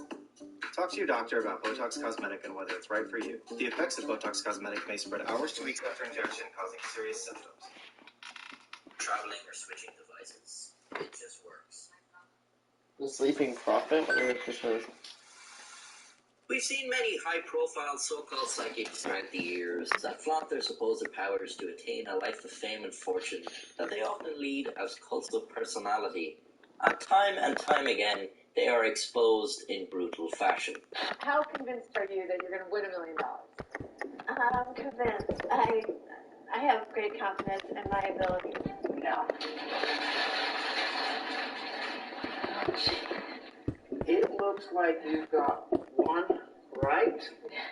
I'm so sorry. You do not get the $1 million. So this doesn't make you think twice as to whether or not you're psychic? No. I still believe I'm psychic. But there is one man who stands out, not only in his alleged supernatural feats, but in his deeds and lifestyle. His legacy is so fantastic that even I, a non-believer, find interesting. He is one of the most well-regarded psychics of all time, the sleeping prophet, Edgar Cayce. Now, before we get into this, I want to reiterate that I am a non-believer. I don't believe in psychic powers, I don't believe in ghosts, or spirits, or clairvoyance, or any of that stuff. I believe there is a rational explanation for everything. Now, Edgar Cayce is the most documented psychic of all time. Unfortunately, most of what's written about him was written by people who already buy into all this stuff. I mean, do a search for him online and try to find a source that doesn't also mention the healing properties of crystals or star signs or some other such shit. What the fuck is this? Also, he lived 100 years ago, so his works and writings about him were not as subject to as much scrutiny as they would be today. So history has probably been kind to him. What I'm trying to say is, I take all of this with a grain of salt. His life story, as presented by these sources, is certainly favourable to Cayce, but I will deliver it as such, accepting this version of events as true, because it is a very interesting story. Edgar Cayce was born to a family of farmers in 1877 in Kentucky. As a child, Cayce claimed to be able to see spirits, which in today's age would get him put on meds. By age 10, he had taken a keen interest in church and read through the Bible over and over. He would read the Bible at least once every year for the rest of his life. That's a good dedication to read the Bible so many times. In 1900, he moves back to his hometown and forms a business partnership with his dad, selling insurance. This wouldn't last long as Edgar suddenly lost his voice and couldn't speak beyond a whisper. He took up a job as a photographer, which did not require as much from his voice. He became quite good at photography, and it seemed he had finally found the job for him. It was his true calling in life, if you discount becoming a That dude looks like Henry Creel from Stranger Things. Still struggling with his lost voice, Cayce meets a traveling hypnotist who offers to cure him while he's in town. I really love the old-timey vibes here. The hypnotist induces a trance-like state, and Cayce regains his voice. But the cure is only temporary. The hypnotist is unable to assist further as he must continue his travels, leaving Cayce to the local hypnotist, Al Lane. In a follow-up session, Lane put Edgar Cayce into a trance, only this time Cayce, while still in the trance, described his own ailment and suggested the treatment. Following this advice, Lane administered the treatment, and when he awoke, Edgar Cayce's voice had returned for good. He had no recollection of diagnosing himself while in the trance. Okay, in this case, I would just like to bring up how everything here could have very easily been under Edgar's control. He could have just stopped talking and then started again when he felt like it. And also, let's not forget that he lost his voice while working with his dad and took on another job instead. You'll find this quite the coincidence if you've ever had to do anything with your immediate family. DIY projects, driving lessons, very basic tasks on the computer. I don't think it's too extraordinary to suggest Cayce just faked losing his voice to get out of working with his dad. Hell, when I was still living at home, I lost my sight on 5 separate occasions. But Cayce would go on to perform feats that even I have a hard time rationalizing. Lane was stunned by what had happened and was keen to explore Cayce's apparent abilities. He experimented putting Edgar to sleep and getting him to diagnose Lane's issues and treatments for them. Lane found Edgar's medical advice to be accurate, despite Cayce not having any medical know-how or even a full education. Edgar was very skeptical of his supposed clairvoyance, as he did not know what he was reportedly saying in his sleep, and was worried that the remedies he was suggesting were potentially dangerous. Al Lane eventually managed to convince Cayce to enter a partnership and offered to treat members of the public, with Lane inducing the trance state and Cayce physically diagnosing patients. Cayce's only condition was that the readings be free. He continued with his full-time work and assisted Lane's patients in his spare time. Edgar Cayce's methods were always the same. He would enter a trance-like state during which it would seem as if another being spoke with his voice and would assist with medical problems. His suggested remedies were largely holistic, ranging from homeopathic medicines to massages. He didn't even need for the patient to be present during the reading, saying he only needed to know their name and location, and as word of his powers started to spread, he would perform his readings long distance, with Lane reading letters to him and writing down the response. The two eventually went their separate ways, and Edgar Cayce moved on with his wife and set up his own photography studio with a relative. Doctors took interest in Edgar, and with his cooperation performed experiments on his psychic abilities, which seemed to confirm the accuracy of his readings. They offered him lucrative business partnerships, but Cayce was still hesitant to give out medical advice in fears of hurting someone. He was even more hesitant to take money for it. If he really did have a supernatural ability, he wanted to use it to help people. He turned down all offers. Unfortunately for Cayce, a fire in his photography studio in 1906 and another in 1907 led to consignments being lost and the shop being destroyed. The fires were the cause of Edgar Cayce's death. Oh, sorry, debt. He was in debt. He also had another mouth to feed, as he had just had a son. Struggling to pay off his debts, Cayce eventually relented and accepted a business partnership with Wesley Ketchum. This allowed Cayce to set up a new photography studio, and his readings were gaining popularity, receiving more clients and being publicized in newspapers. In 1911, Edgar and his wife Gertrude had a second son. Both were still skeptical of Cayce's supposed psychic abilities, and it is said that this prevented them from saving the life of their second child, who died just 2 months after birth. The same year, Gertrude developed chronic tuberculosis, and in desperation, Cayce made use of his ability to suggest a remedy, which apparently cured her. Shortly after, Edgar discovered that his new business partner, Ketchum, had sometimes been using the readings for gambling while Edgar was asleep. He promptly ended his involvement and moved to Alabama. While here, he once again took up photography. Jesus, he loved taking pictures. Here, Edgar had another son. He continued to do readings with his wife, and eventually his eldest son taking the place of the hypnotist. At this time, his finances were very poor, and although he was still giving the readings for free, he asked for voluntary donations. He even became more open to using his readings for commercial ventures, occasionally lending his ability to those who wanted to know the outcomes of horse races or the location of hidden treasures. Supposedly, the accuracy of these readings was poor, and left Cayce unsatisfied. He vowed to stop using his powers for gain. In 1923, he met with two people who would have a lasting impact on his legacy. He took on as secretary Gladys Davis, who would write down Cayce's readings and document them all. This is important because by this time, Cayce's readings were very popular, and he did a lot of them. Davis's records from this point on give us insight into Cayce's appointments and are the reason Cayce remains the most well-documented psychic to this day, with Davis having recorded over 14,000 files over the span of Cayce's career. The other influential person would appear seemingly as just another patient. One day, Arthur Lammers came for a reading, and while Cayce was in his trance state, Lammers began to ask philosophical questions about life and death. Arthur Lammers had an interest in metaphysics and asked Cayce about the topics of reincarnation and astrology. Cayce's responses validated Lammers' beliefs. Upon awakening, Cayce, a devout Christian, refused to believe he had endorsed these teachings, which went against his faith, but Gladys showed him her notes, which recorded his readings as such. Excited by these findings, Lammers worked with Cayce through numerous readings to develop these theories. Although conflicted, Cayce was eventually able to reconcile his Christianity with these metaphysical teachings. They developed an esoteric theory that there was one basic truth, and that all the major religions shared this truth in one fashion or another. Their theory involved the ideas of reincarnation, past lives, and other beliefs, which at the time were regarded as occult. They had the idea to open a hospital where Cayce could perform his healings and form an association. Cayce would incorporate his new teachings with his readings. Unfortunately, Lammers would run into financial troubles and wouldn't be able to go any further with Cayce. So he had all these ideas, but he couldn't put his money where his mouth is. He's like one of those guys that tell you they've got a real great idea for an artwork or an app that is guaranteed to go viral, but they can only pay you in exposure. Yeah, we sure this guy isn't still alive today? I think I know him.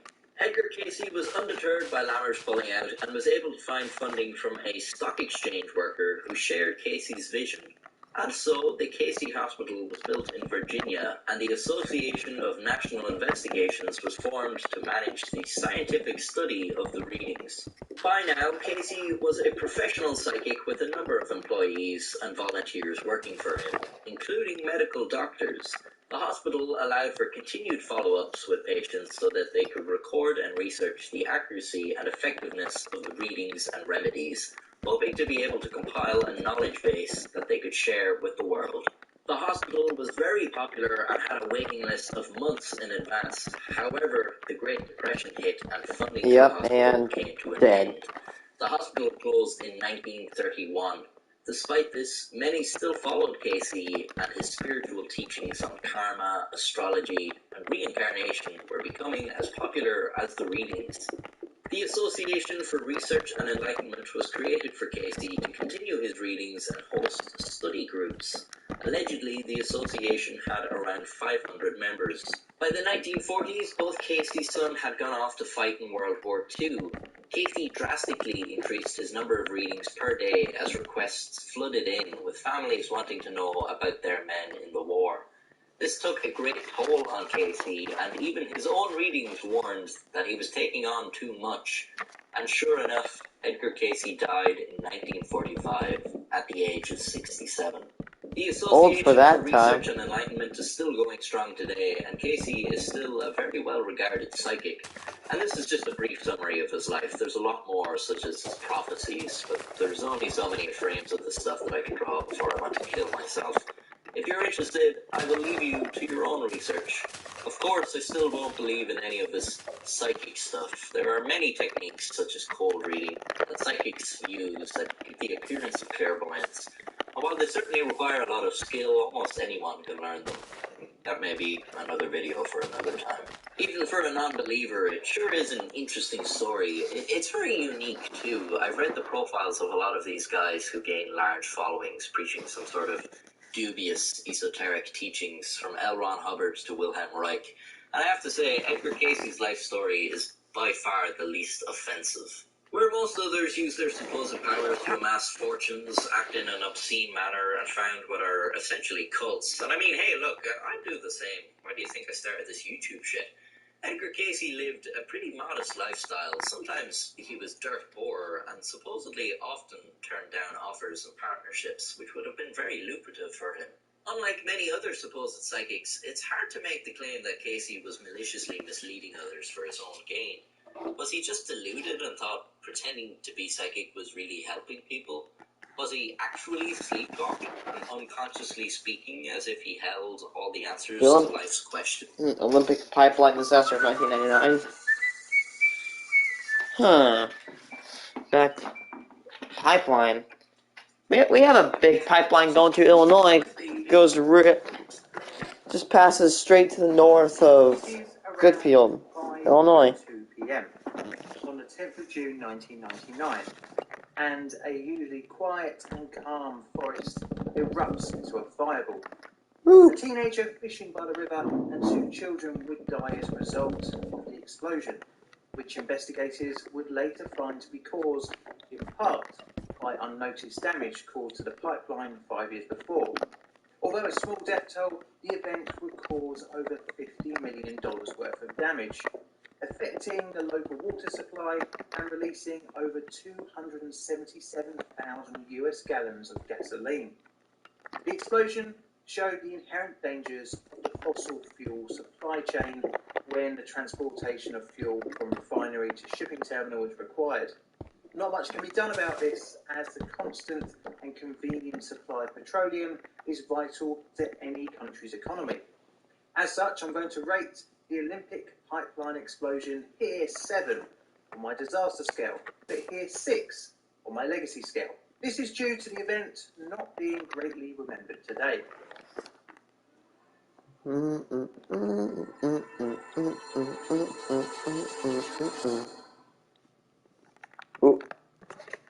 Our story starts in the 1950s. Oof. Washington State Sorry, buddy. had a capacity of 125,000 barrels of refined oil products being supplied from 4 refineries. The state has a problem, and that is capacity. You see, the USA has an unquenchable thirst for gasoline, and as quickly as it is produced, it is consumed. Much of the product is transported via truck or barge, which is fairly slow, and as such, a faster and more efficient mode of delivery is needed. Starting off in the early 1960s, the Olympic Pipeline Company was formed. The organisation set about to design and build a network of pipelines to connect the main refineries to terminals in Washington State and Oregon. By 1964, nearly 300 miles of pipeline were installed. Soon after, the total system numbers over 400 miles and consists of multiple lines. In its most northern extremities, 2 lines, each 16-inch in diameter, run from refineries at Cherry Point and Anacortes, where they interconnect, then join onto a pumping station near Allen. Heading south from Allen Station are 2 lines, a 16-inch diameter and a 20-inch diameter, respectively, that run parallel until reaching a pumping station in Renton. From there, a single 14-inch diameter pipeline extends south to Portland, with various smaller lines branching off to multiple terminals. The city of Bellingham in 1966 required a new water treatment plant. The location of the Dakin U site landed right over some of the buried section of the Olympic line. For the pipework to still be accessible for maintenance and to not risk being disturbed, the line, an approximately 724-foot long section, was rerouted. The moved section was constructed of externally coated API-grade X52 steel pipe with a wall thickness of 0.31 inches. Before being pressed into service, the pipeline was tested to 1820 psi-G on the 20th of June 1966. The maximum operating pressure was worked out to be 80% of the tested pressure, resulting in a value of 1456 psi-G. The pipeline safety regulations limited the allowable pipeline pressure to 110% of the maximum operating pressure during surges, which is roughly around 1580 psi-G. Now, with such a large and intricate network of pipes, how is the pressure kept below these maximum values? This was controlled by a series of valves worked by a computer system. To control and manage the whole system, a computer administration software was employed, and this was called SCADA, Supervisory Control and Data Acquisition. The system consists of sensors, actuators, remote terminal units, a communications link, and the main SCADA computer. Which is why hacking into lake pipelines can devastate a nation. Screen to operators, who can intervene to reduce pressures across the system by remotely operating valves. If situations develop that exceed preset values, an alarm can be given to the operators. The Olympic SCADA system used 2 identical computers, which were called OLY1 and OLY2. One of the computers was used as the primary system, with the other available as a backup. The system became a victim of its own success, and as such, in 1998, a new products terminal at Bayview was constructed. The new terminal was 2 miles upstream from the existing Allen station. It housed 5 product tanks and a storage tank capacity of around 500,000 barrels. A 10,000 barrel transmix tank was also installed as a breakout tank at the facility. To protect the facility, several valves were employed. This was to reduce and even stop the flow of fuel into Bayview in the event of a high pressure situation. The inlet control valve, CV1904, was used to throttle product flow into the Bayview terminal, and this was set at 600 psi-G. A relief valve, named RV1919, was installed just downstream of the control valve and was intended to work at a pressure of around 650 psi-G. It was designed to open and transfer excess product to the transmix tank if the pressure after CV1904 exceeded a set pressure in the relief valve.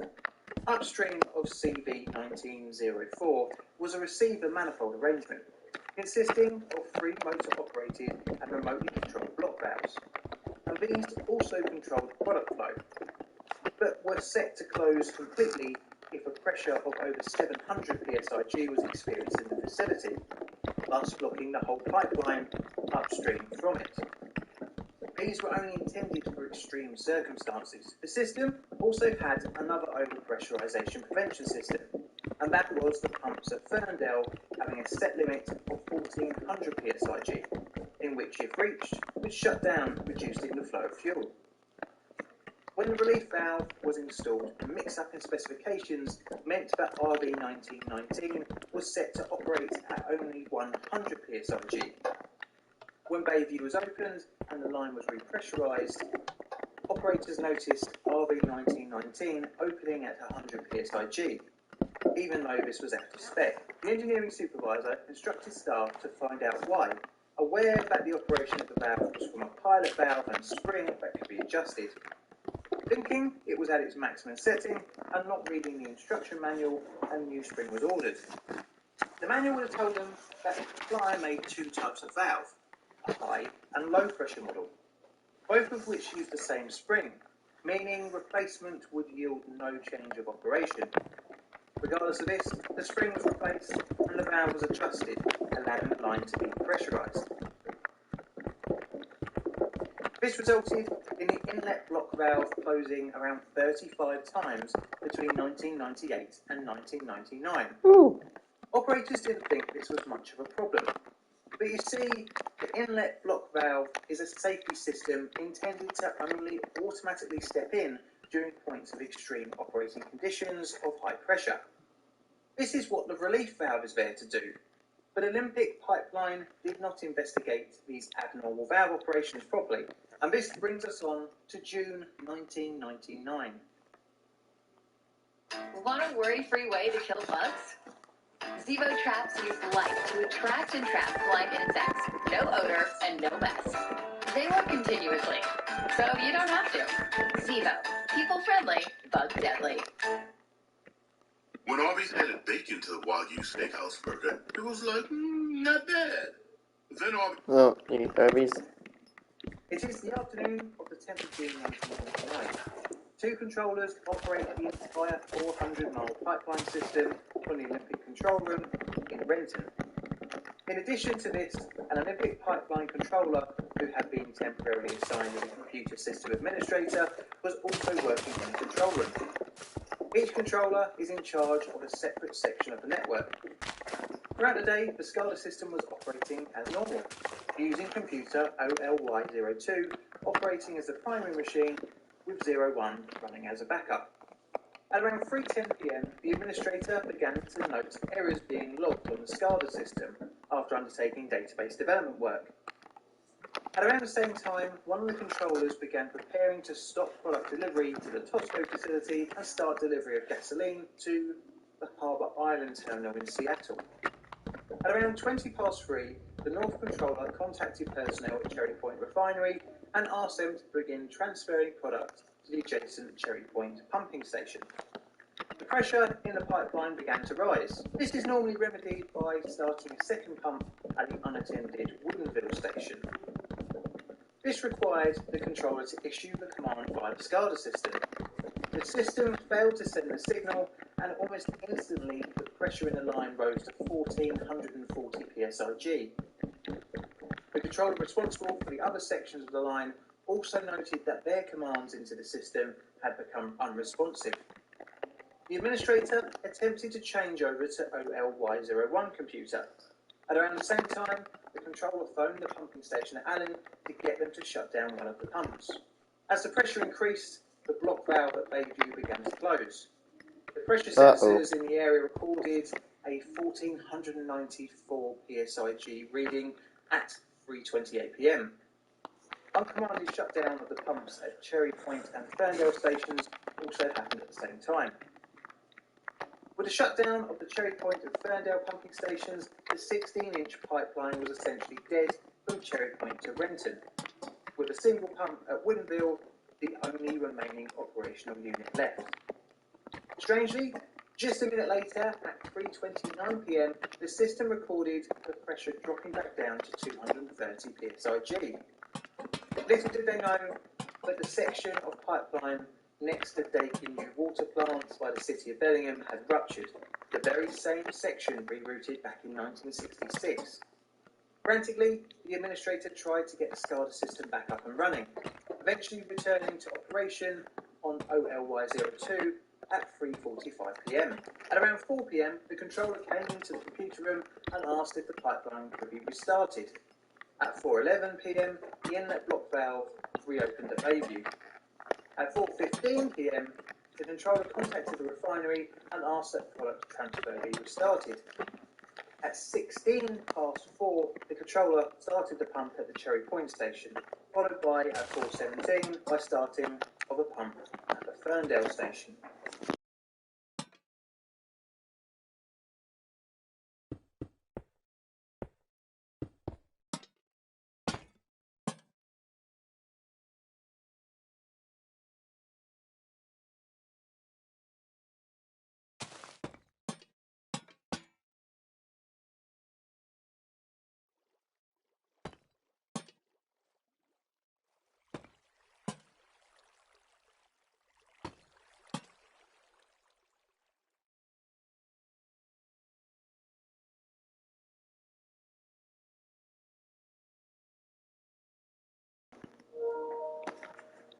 An Olympic employee, travelling on his way home, called the control centre to report smelling gasoline over Watkin Creek. By now, fuel was pouring out of the ruptured pipeline, and the smell of gasoline was becoming unbearable for anyone nearby.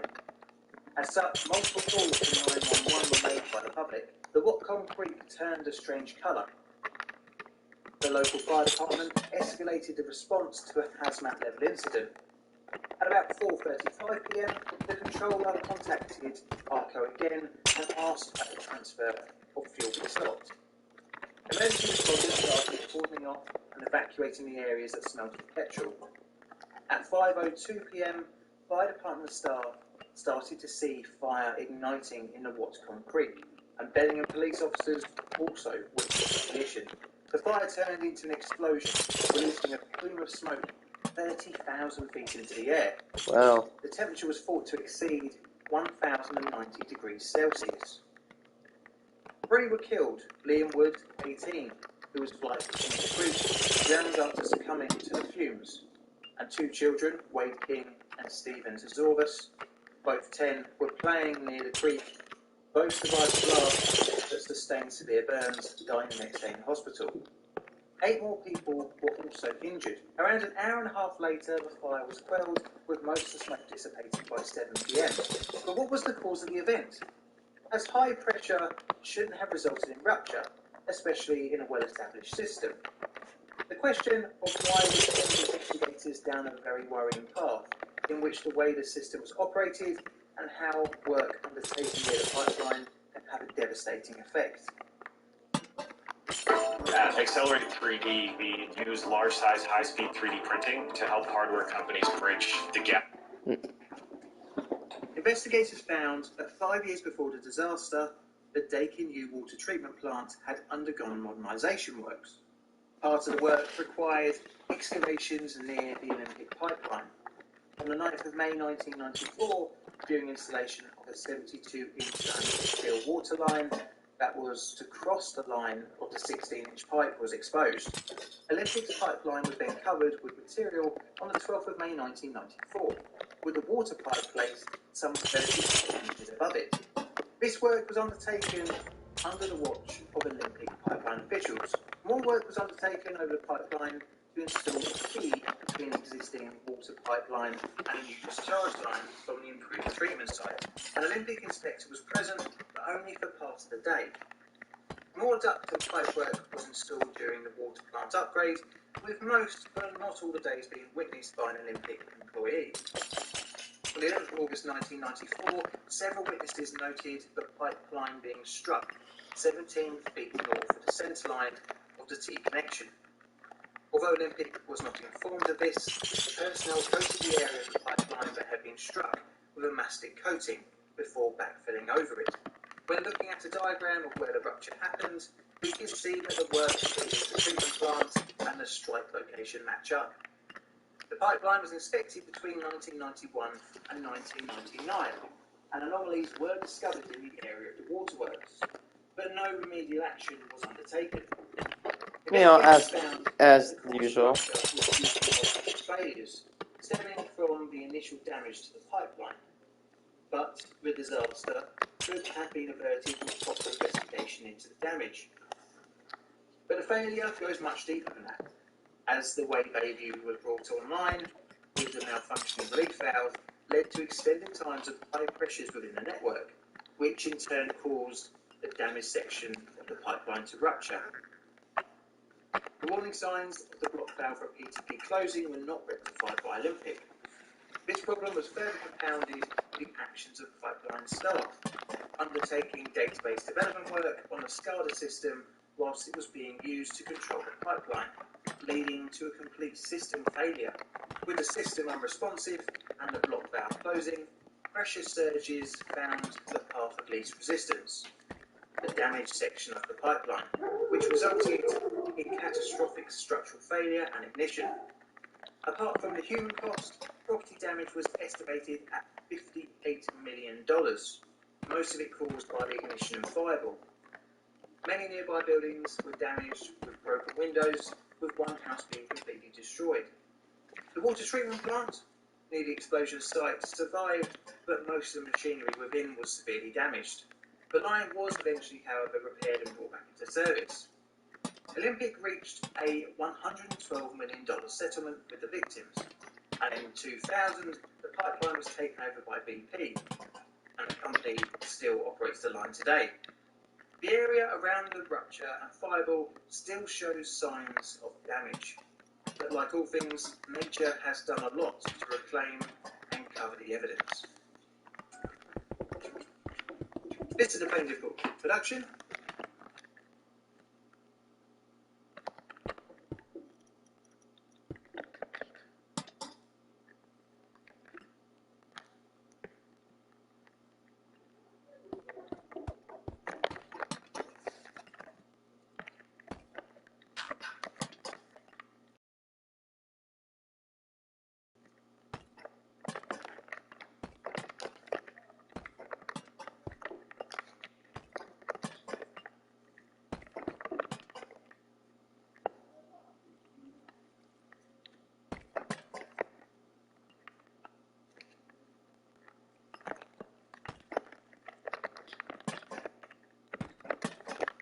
I'm gonna do this on my survival island. Like, I've thought about doing these lanterns.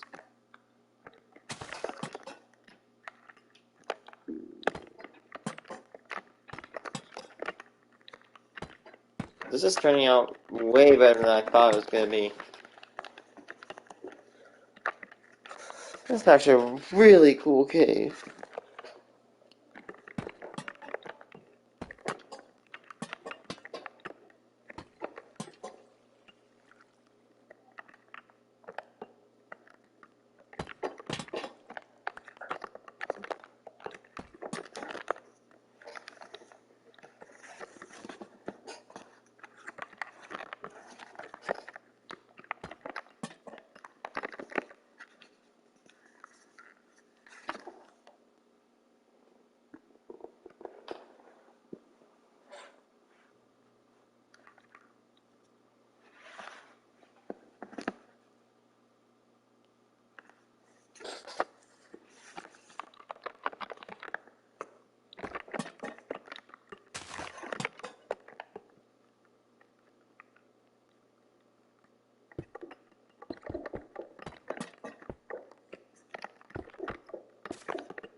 Okay, look at that.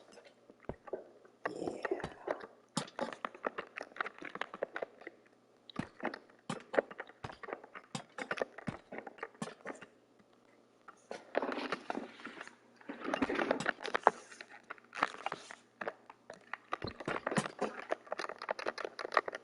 Looking snazzy.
Well, I might actually rename it to Lantern Light Caverns. So pretty.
Fascinating There's horror. nothing more powerful Britain's than you Chernobyl. making your thing happen.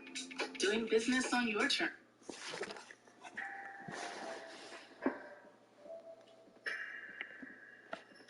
Wind scale.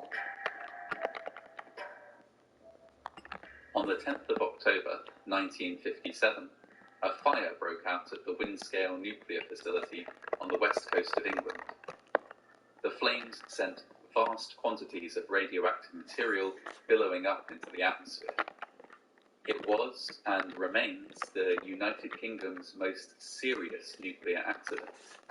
But at the time, no residents from the surrounding area were evacuated, and most of the details of the fire were swiftly hushed up. It would be years before the true extent of the damage caused by the Windscale fire was revealed. Windscale was constructed on the site of a former munitions factory in 1947. Rather than explosives, though, this new facility would be producing something much more dangerous: nuclear material for use in bombs, as part of the still relatively new British nuclear weapons program.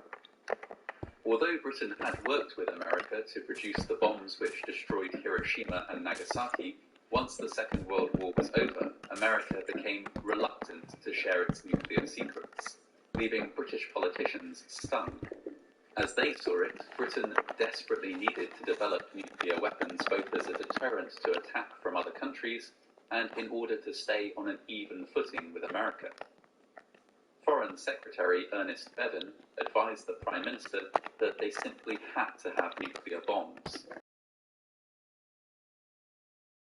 Windscale was built, a plant designed to produce enough plutonium and tritium to make Britain a nuclear power. This production process would take place primarily within two structures, which were known as piles. Each pile consisted of a 2,000-ton, or 2 million kilogram, graphite core, riddled with channels into which uranium fuel rods were inserted. Inside the core, the fuel rods would react with one another, producing small amounts of plutonium and huge amounts of heat. As more rods were inserted, rods already in the core would be pushed through to the other side, eventually dropping out the far end and falling into a channel of water to cool off. There was one major issue though. Quite often the fuel rods would simply miss the channel on the other side, landing with a bump on the floor instead. This was such a common occurrence that staff routinely had to suit up, approach the cooling channel, and manually push the fuel rods back into the water with shovels. This state of affairs was, suffice to say, not ideal, but any safety concerns that workers had were swept aside. Management at Windscale was under enormous pressure from the government to deliver the materials for Britain's nuclear arsenal. Safety in this climate took a back seat to rapid progress. On the 7th of October 1957,